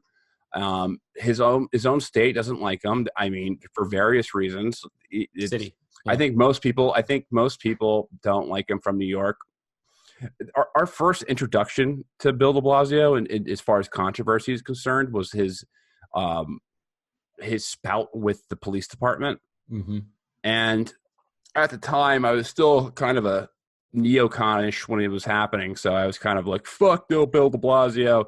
Now I probably wouldn't be as crazy. However, it was just like kind of like a rough start to his mayorship. There was literally police officers who were like sitting when he spoke and stuff like that. Just, he was overall just a debacle in PR between NYPD and Bill de Blasio. It just wasn't good for him. And then he had these goofy moments of when he dropped that groundhog and killed it. Like in Staten Island, Chuck, it was his name. He dropped it and he killed it. It died the next day. It died of a brain aneurysm. And it was just like it's a hilarious story. That he was holding a hedgehog, he dropped it, and it died the next day. He killed the groundhog. But also, it was all those corruption allegations as well. There's a lot of. I mean, it's New York City. I feel like corruption is par for the course. Bill de Blasio, to me, has always been the epitome of like the worst parts of a Democrat and the worst parts of a Republican, like combined into one. Like he's like one of those guys who's very like identity politics or like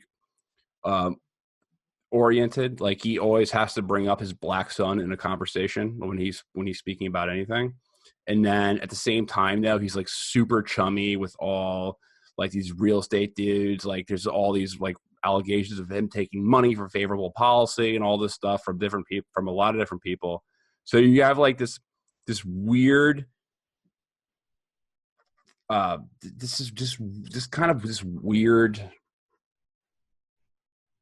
mayor of New York City that doesn't really, that a lot of people just feel that he puts up one face for show and is just kind of just a corrupt scumbag behind closed doors. And he uses the Progressive Front as a way to denounce corruption. And like the other day, I don't know if it was a couple of months ago, I saw an interview with him and Cenk Uygur from Young Turks, and he was talking about how he wanted to end corruption at DNC. I'm like, dude, you are corruption. You are corruption. And like, I don't want to hate on Bill de Blasio more than our previous mayor in New York, because I hated Mike Bloomberg more than anyone in the world. Like, I fucking hated Mike Bloomberg. I hated him. Like, as much as you can hate a politician.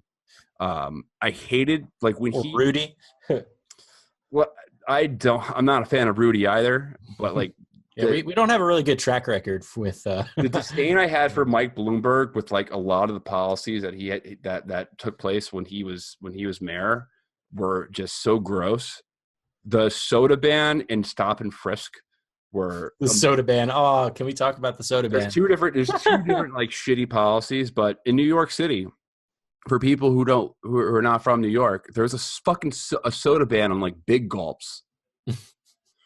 Yeah, we can't get the big gulps because he was like, "I'm protecting the soda. I'm protecting the country." I'm like, this dude is a despot. Hey, look, I mean, like, to giving him the benefit of the doubt, like, I think it's nice. Fuck him. I'm not giving him shit. No, I think it's nice that he wants to, try and do control something. People. Well, I think it's nice that he wanted to do something to try and help, obesity and shit like that, and make sure that kids aren't fucking getting fat and dying of like diabetes and shit. I get it, but like the execution was just terrible. It's like, do you really think that putting a ban on giant sugary drinks is really going to make a dent? That's execution was a little silly. Yeah, it was really bad. So here's one thing that I read about de Blasio that I felt it during the debates, but I didn't really formulate this opinion myself. And I think I don't remember where I read it exactly, but ultimately these debates, whoever we pick, right, there's going to be somebody that has to go up against Donald Trump, right? It's got to be somebody who's got the stage presence to be able to sit on a stage with Donald Trump and somehow make the case that he's a better option, right? And Trump isn't going to play by the rules, and he's not going to answer the questions, and he's going to say some ridiculous shit so he can get some applause tracks and pander to his base. right? So you have to have somebody like equally loud and animated and stuff like that to try to one up Trump, or at least that's the, you know, the going consensus in the DNC, that like ultimately somebody has to go up against Trump. And, you know, how you approach it could be many different ways. Like you can be stoic and like facts driven and things like that, like Elizabeth Warren.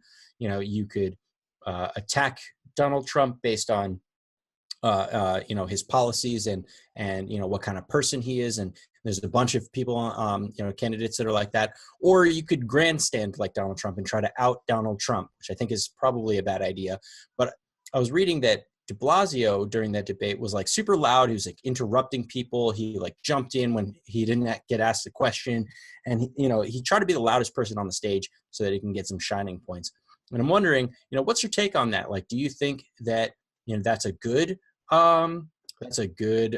route to take, to try to like be the loudest and be the most animated? Or do you think that that the DNC would have to take a different approach to taking down Trump?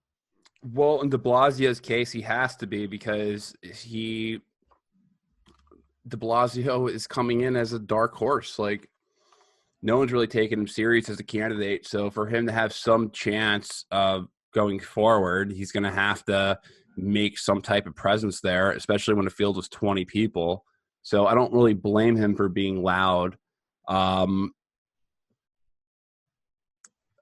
Is that a good strategy to beat Trump? I don't know. I mean, the rules are different. I don't think it necessarily, I mean, it could be. It could be like, no one's beat Trump yet. So we don't have a case study of what beats Trump. That's the thing. We can't go off like, oh, what are Trump's weaknesses? Because no one's beat him yet. Like, Trump has won every election he's ever participated in.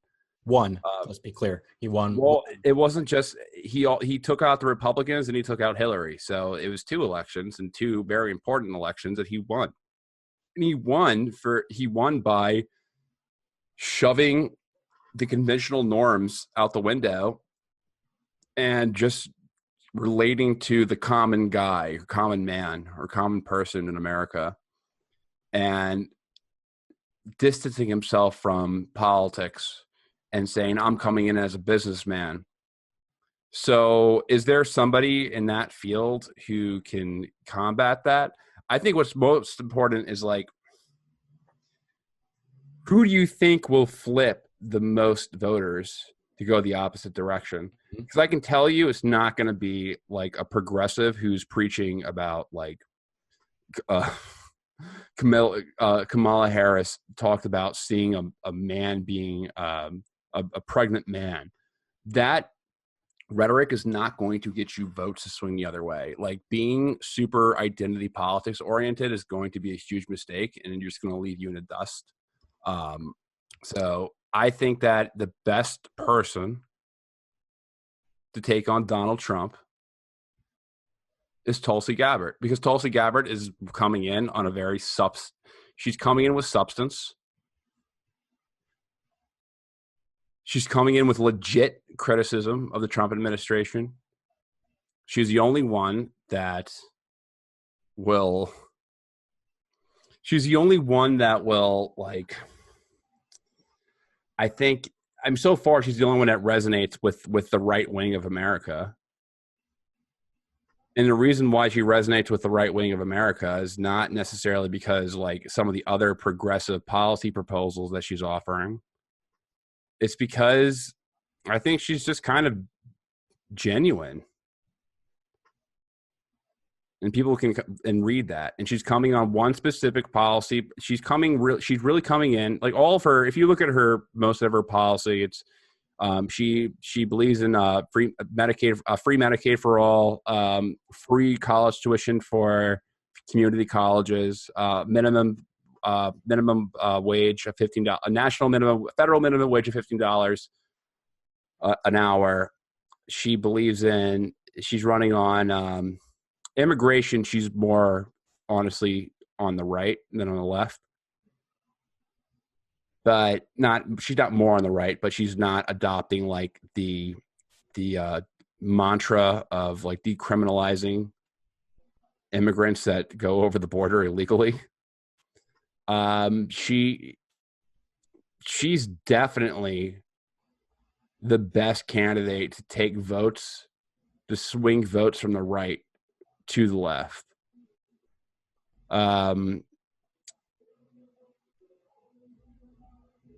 Like, people like her.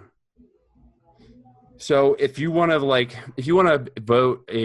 put in a progressive that just talks about, or not just a progressive, just like a Democrat who wants to talk about, who wants to speak Spanish at the debate, Trump's going to kill that. Like, Trump's going to destroy it. No, he's going to be like, why are you speaking Spanish? This is America. This is a debate for the United States of America. Last time I checked, that English was the language here. He's going to demolish that. And there's nobody. There was not a single person in that debate that Donald Trump, I don't think, would be able to just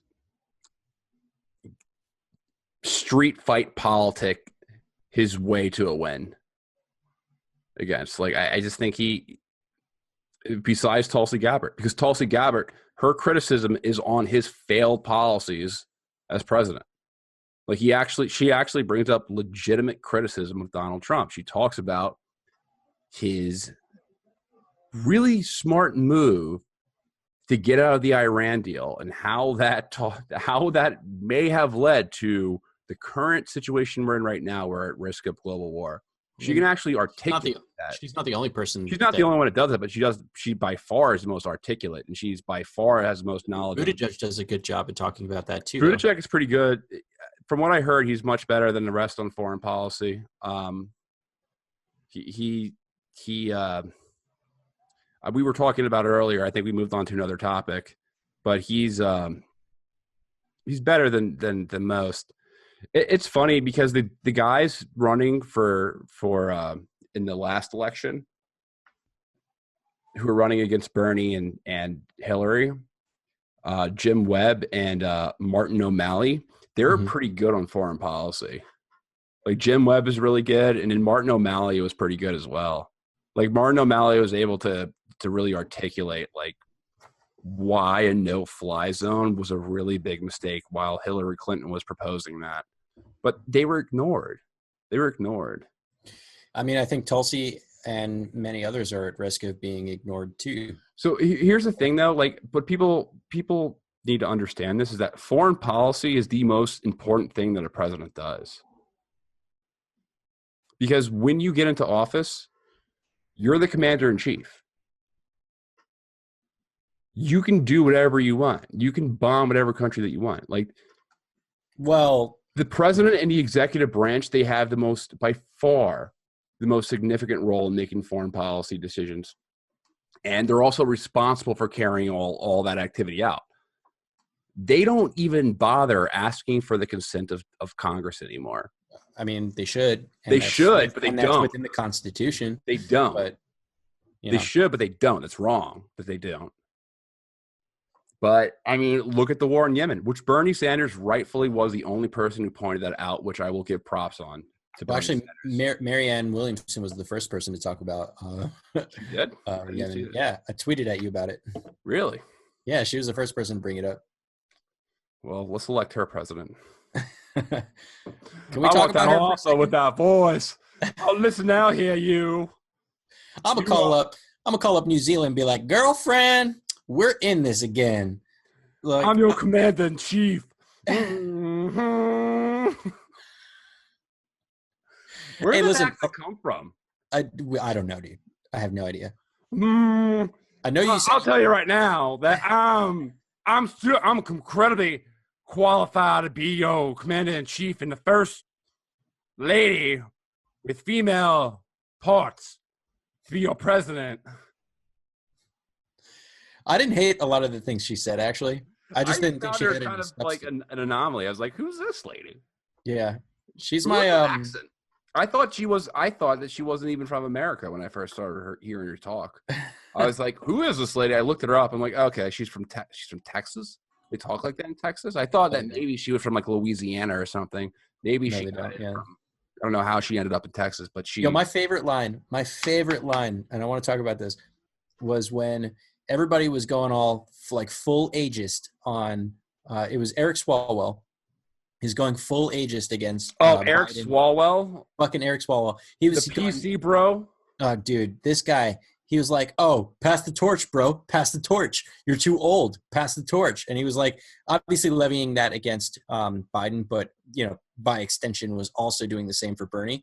And Biden's response to that was absolutely stupid. Like, "Oh no, I'm holding on to this torch still. I'm holding it up." All right. Which is a stupid response. But then to the rescue, bitch. That's what he should have said. Like, listen, bitch. To the rescue. I've been doing policy since you were fingering girls underneath the stands when you were in junior college. Actually, much younger. Eric Swalwell is what, like 42 or something? Yeah. Dude's like 108.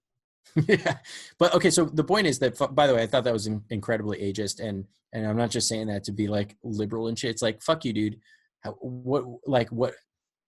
Your argument doesn't hold up if they're a better person than you. And I think Marianne Williamson, she came to the rescue and she said what was on my mind, which was, just because you have a young body doesn't mean you have, just because you don't have an old body doesn't mean you don't have old ideas.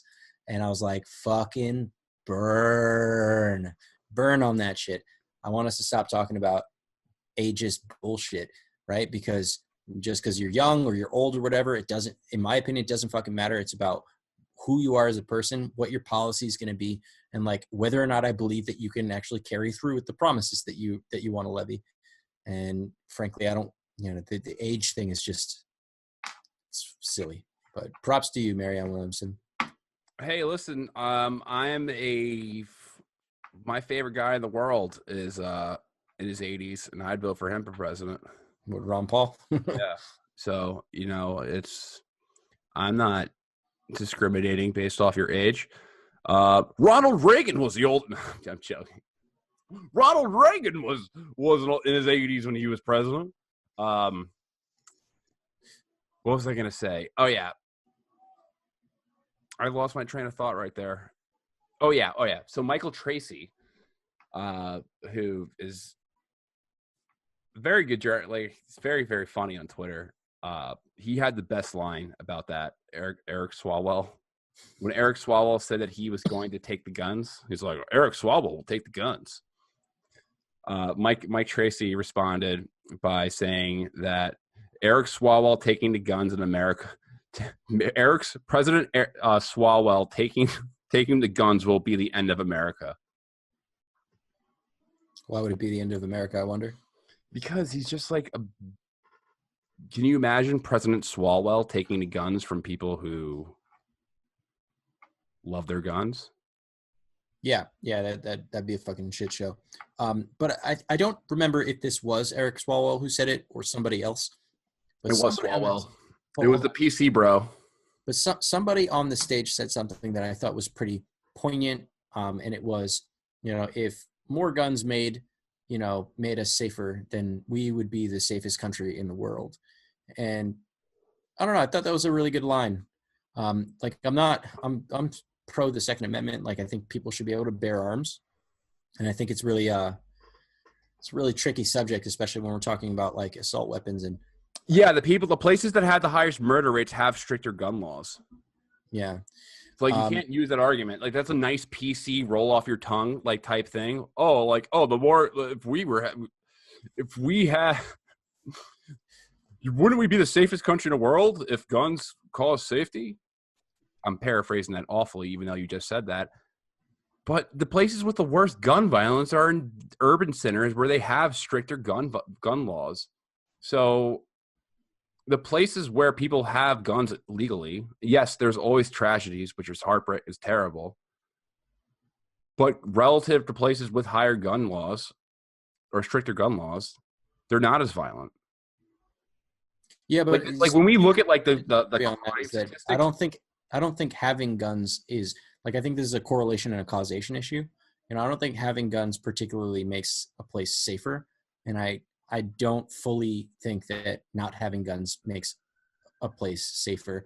I think it's well more nuanced than that, because there are communities that like in Florida, where they talked about, they were in Florida, the Stoneman Douglas shooting, like you can buy long guns there. He purchased it legally, and he went in and shot up the school, would that have happened if he wasn't able to buy an assault weapon? I don't know. Maybe like maybe he would have used a handgun.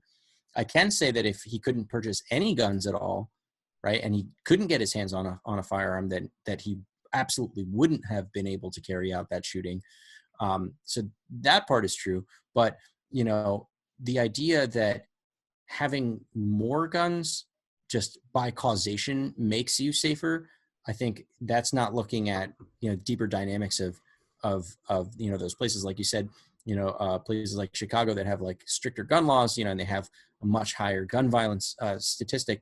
I think that's a really superficial like causation to correlation comparison. There's a lot more detail that you need to look into to be able to make that the case.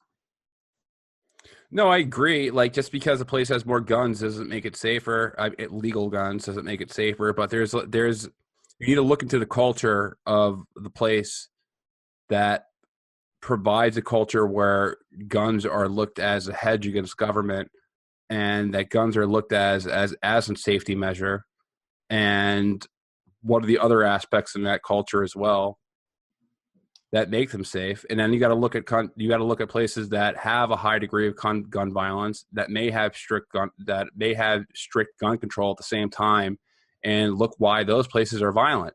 Usually, I don't think it's necessarily because of like the guns that are there. It's because of a deep culture issue within the communities that live there. Right. And I think attacking it from just the guns alone, I think is just kind of superficial. No, I think both sides, like on both sides of that argument. Yeah, on both. I think it's more of a culture thing. It's definitely more of a culture thing. Like culture and also just like economic. There's economics that go into it as well. When there's a lot of things, and a lot of things that contribute to it's a whole lot. Yeah. Like honestly, I think that the war on drugs leads to a lot of this. Absolutely. Yeah. I mean, like a lot of gun violence has to do with narcotics as well. A lot of drug dealers and shit like that, black market people, they get guns, whether legally or illegally, to basically protect themselves and their businesses, and they get into rivalries with other people that are doing the same thing, right? Had there been no war on drugs, then they wouldn't have a business, which wouldn't escalate to a lot of the gun violence that are present in places like inner cities like Chicago and shit like that. So yeah, that's it plays a part in it, but it's not the entire thing. Like, I don't want to make the same superficial arguments and say that we should just get rid of the war on drugs and suddenly there won't be any more gun violence. Like, we have to take a broader approach to it.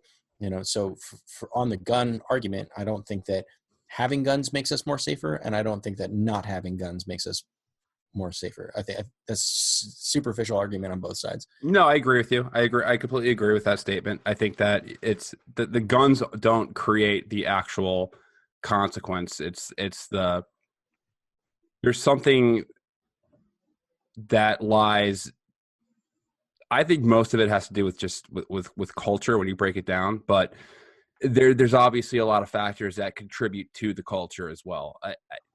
There's a lot of things, but yeah, I don't think guns cause safety or make places more dangerous. Right. At the end of the day, but I do agree with some of the lines that were said on, like, I forget who said this, but if you have to get a driver's license, to drive a car, like the same should be true, for owning firearms. And it is true. Like, you do need a firearms, like, you need a permit to own firearms, and that's the case. But, when we think about like owning a vehicle and driving a vehicle, and of course the insurance for vehicles, like the system is set up where it's, in many cases it's much more difficult to own a vehicle than it is to own a firearm. And I think priorities are a little bit weird for those reasons. So I'm for comprehensive gun control, like for us to be able to make sure that background checks happen everywhere. I don't think that's an unreasonable thing to say, that we make sure that fucking insane people and felons don't get their hands on weapons, and that we make a database. I don't think that's unreasonable. Yeah, but that's for people who are hardcore Second Amendment advocates. They would disagree with that because Oh, I know. when you're giving the government that control, because the whole point of like having a gun in the interpretation of people who believe in the Second Amendment, or many people who believe in the Second Amendment, is not to kill deer, which is like a lot, like the projection of a lot of people. It's like a projection on the left. It's like, oh, you don't need an AR-15 to kill deer. Like, come on. Why do you need an AR-15? Like the philosophical root is that you want a gun as a hedge against a tyrannical government. And it's a pretty good point. Because I agree. Here's also a little tired, though. I don't know. I think that here's the thing, though. US government, go ahead. So a lot of people are. I forgot what politician said this. It might have been Eric Swalwell who said this. Someone's like, someone said a very aggressive like gun control statement. I forgot who said it, so I'm not going to just like name a name just for the sake of creating an enemy. But someone's like, "Oh, we have nuclear weapons. We'll be able to do whatever they want." It was a Democratic politician. It was a Democrat who said it. And I was thinking, I'm like, that's an insane statement, first of all, threaten to nuke your own country. Second of all, we've been in Afghanistan since 2001. They don't have superior technology. Like, just because they don't have drones doesn't mean they can't put on a fight. Why don't you think Americans would do the same thing if there was a tyrannical government? If there was a government in here who was infringing on people's rights, it would be guerrilla warfare. It wouldn't be symmetrical warfare. It would be asymmetrical warfare if there was ever a tyrannical government that took place that was doing really nasty things, and then there was a resistance set up. It would be honestly, the leaders of the rebellion would probably be Christians killing people in the name of God. I'll kill for Jesus. Because yeah, I'm killing for Jesus. That's what I would think it was. Or that's what I would think it would be. Just I mean, I agree. It would be guerrilla warfare. It would be asymmetrical. So guns. So that like there's like the strawman arguments. Like, well, the government could just kill everyone if it really wanted to. We have drones and tanks. There's nothing but there's. They could, but the war would go on forever. The war would go on forever, and that's why it's a deterrent, right? That's why the guns are a deterrent. Like I agree that guns are a hedge against a tyrannical state, but at the same time, like, logistically speaking, the military does have better weapons, and we don't have to go as far as nukes to say that. Like, you can't get fully automatic weapons in most states anyway, so just on that alone, like the military has better weapons, but there's so many guns and like there's enough firepower in America to put on a pretty damn good resistance. Yeah, what did the Japanese say, that like they can't invade the United States because behind every blade of grass is a gun? Yeah, you could never invade the United States. Like, just like thinking of that scenario is insane. Like, right. you can't even get past the major oceans. Yeah. Like, first of all, our Navy would absolutely wreck you. Getting past the Atlantic or the Pacific is just like an endeavor in itself. But just like thinking about, let's just say that aliens came down to this Earth. Oh, aliens would wreck us. I'm sorry. That's not even a question. Okay, let's just say that aliens they made China into a superior war power, but not so much far where it's like the difference between aliens and like an alien with superior technology and humans in our state right now. But they invaded the U.S. and let's just say they took New York or took Los Angeles. They took the major coastal metropolitan areas. Good luck marching into Good luck going any forward. Midwest. Yeah. Good luck trying to get to Oklahoma City. Like, it's good luck, because you're going to go into the same thing the Germans went into during World War II when they invaded the Soviet Union. Just endless deserts of grass. Well, endless deserts first if you're coming from the West Coast. Right. And then just endless grass. Right. Listen, on the gun debate, like, I just think that, it is a hedge against a tyrannical government, but that's presuming a tyrannical government. And I think on the opposite side of that spectrum, a line I think inherently needs to be drawn on, like, what weapons we can have, because I think that, all the weapons that we currently have right now are already enough of a hedge against the government. To say that, should we have fully automatic, M16s, probably not, I think that's overkill for what it is. And then we're, on the opposite side of that spectrum, then we're saying that all the fucking crazies now have access to all these weapons, and then they can do all the things that they're doing now. Right. So I don't want to say that the government is tyrannical right now. I think that's a stretch too far. At least not as the founding fathers, when they wrote the Constitution, envisioned it. I don't think that we're even close to that, right? But we are in a situation where psychos are using weapons to kill American citizens. Right? I'm sure Jose Nino will probably want to come back on to talk more about that as well. I mean, Jose Nino makes a living out of debating gun control, so you're not gonna win a debate against him. Oh, I would never presume that I could. I'm not a scholar on this particular subject. I just have opinions. He wrote a book about it. Yeah, exactly. But yeah, he's been on the show to discuss gun rights, so I'm sure that he would be happy to come back on to make you his biatch. To push me in the locker, right? Make you his biatch. Probably be a better conversation, because I'm sitting there agreeing with everything he says, and you can probably put some more pushback. No, that's not fair. I'd need to get somebody on the anti-gun debate to back up. We should just moderate two people to do that for us, because I don't want to stand in against someone whose whole career is writing about the gun issue. That's not fair. Yeah, well, if you're going to debate an expert, then you're most likely not going to win. I don't know, maybe find somebody, try to recruit somebody. Calling all typical liberals.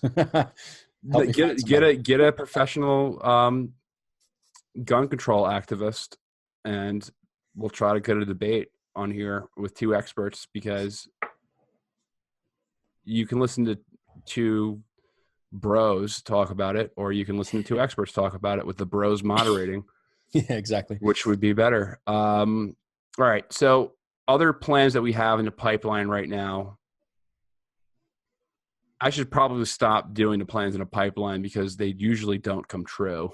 Because shit happens in the world and we're like, oh, sorry, we're going to talk about this now. Yeah, we're going to change it, because I promised 2 podcasts about the Muslim Brotherhood and Jamal Khashoggi, which we haven't talked about. I do want to talk about the Jamal Khashoggi thing, because I think it's super interesting, and it opens up the door to some weird conversations. And eventually get into the Muslim Brotherhood thing over the next 6 months or so. It's a lot. When you research a Muslim Brotherhood, it's not something you can just pick up Spark Notes with. It's everything opens a different door. It's oh, whoa. It's just a lot of that. Oh, this guy knew. Oh, you can't just be the Muslim Brotherhood is a Islamist group that originated from Egypt, and you're not doing it justice. Okay. Oh yeah, the next thing I do want to do is we got to go over the Jared Kushner proposal. Yeah, yeah, that's huge. The $55 billion to go fuck yourself proposal is what I like to call it. Yep. But we'll get into that later. That's definitely on the agenda. And is there any closing words before?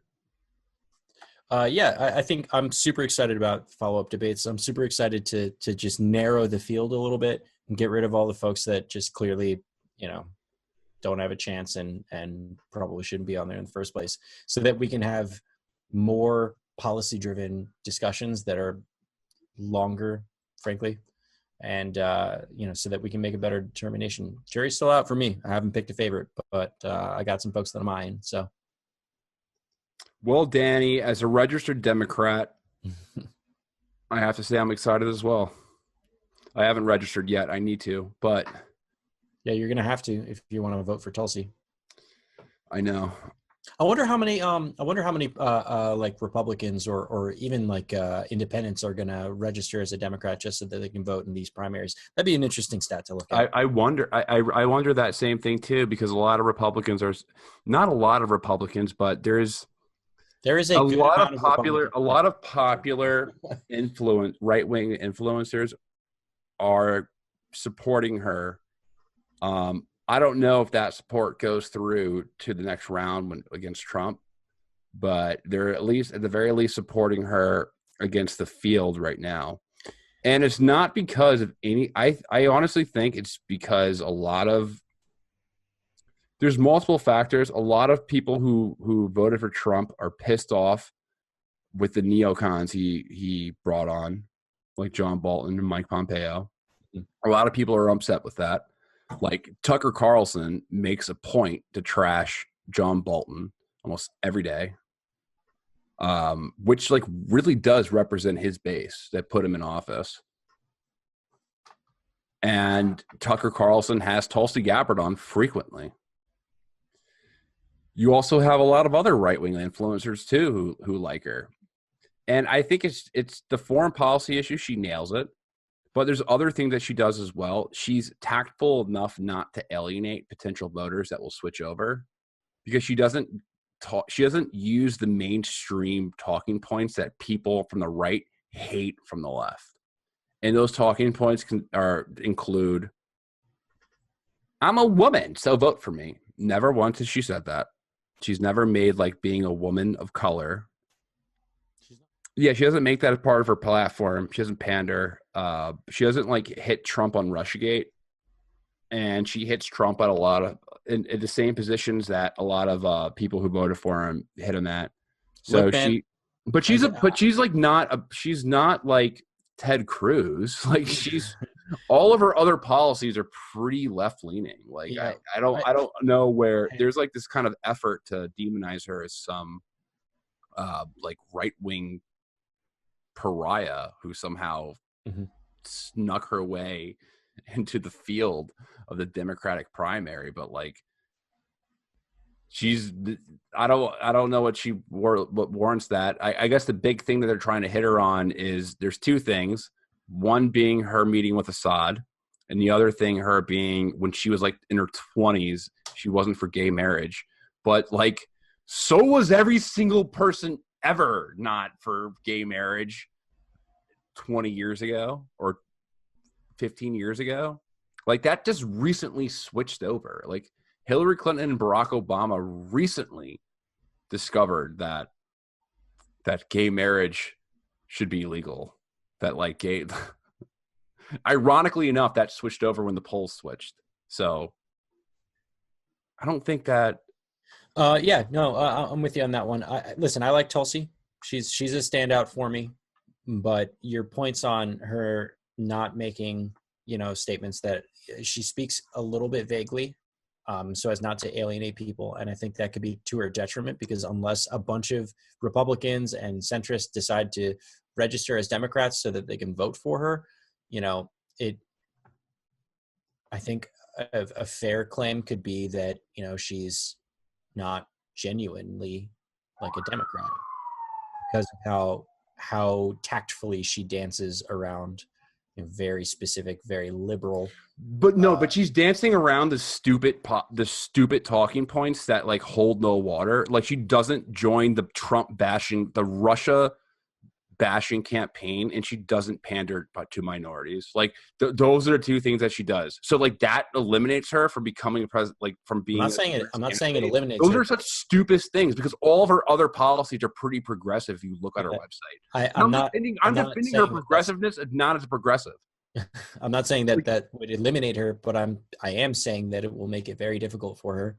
But it's not being vague. It's just not joining in on like the negative parts of that like that people find, that many people find alienating about the mainstream corporate Democrats. And maybe people will see that, and hopefully people will see that.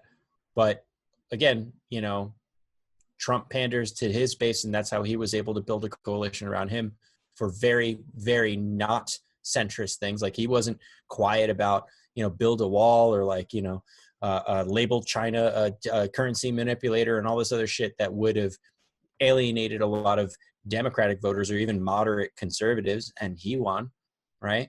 So, you know, maybe this is the power play. Maybe, you know, being that moderate centrist is the power play to get the nomination right now.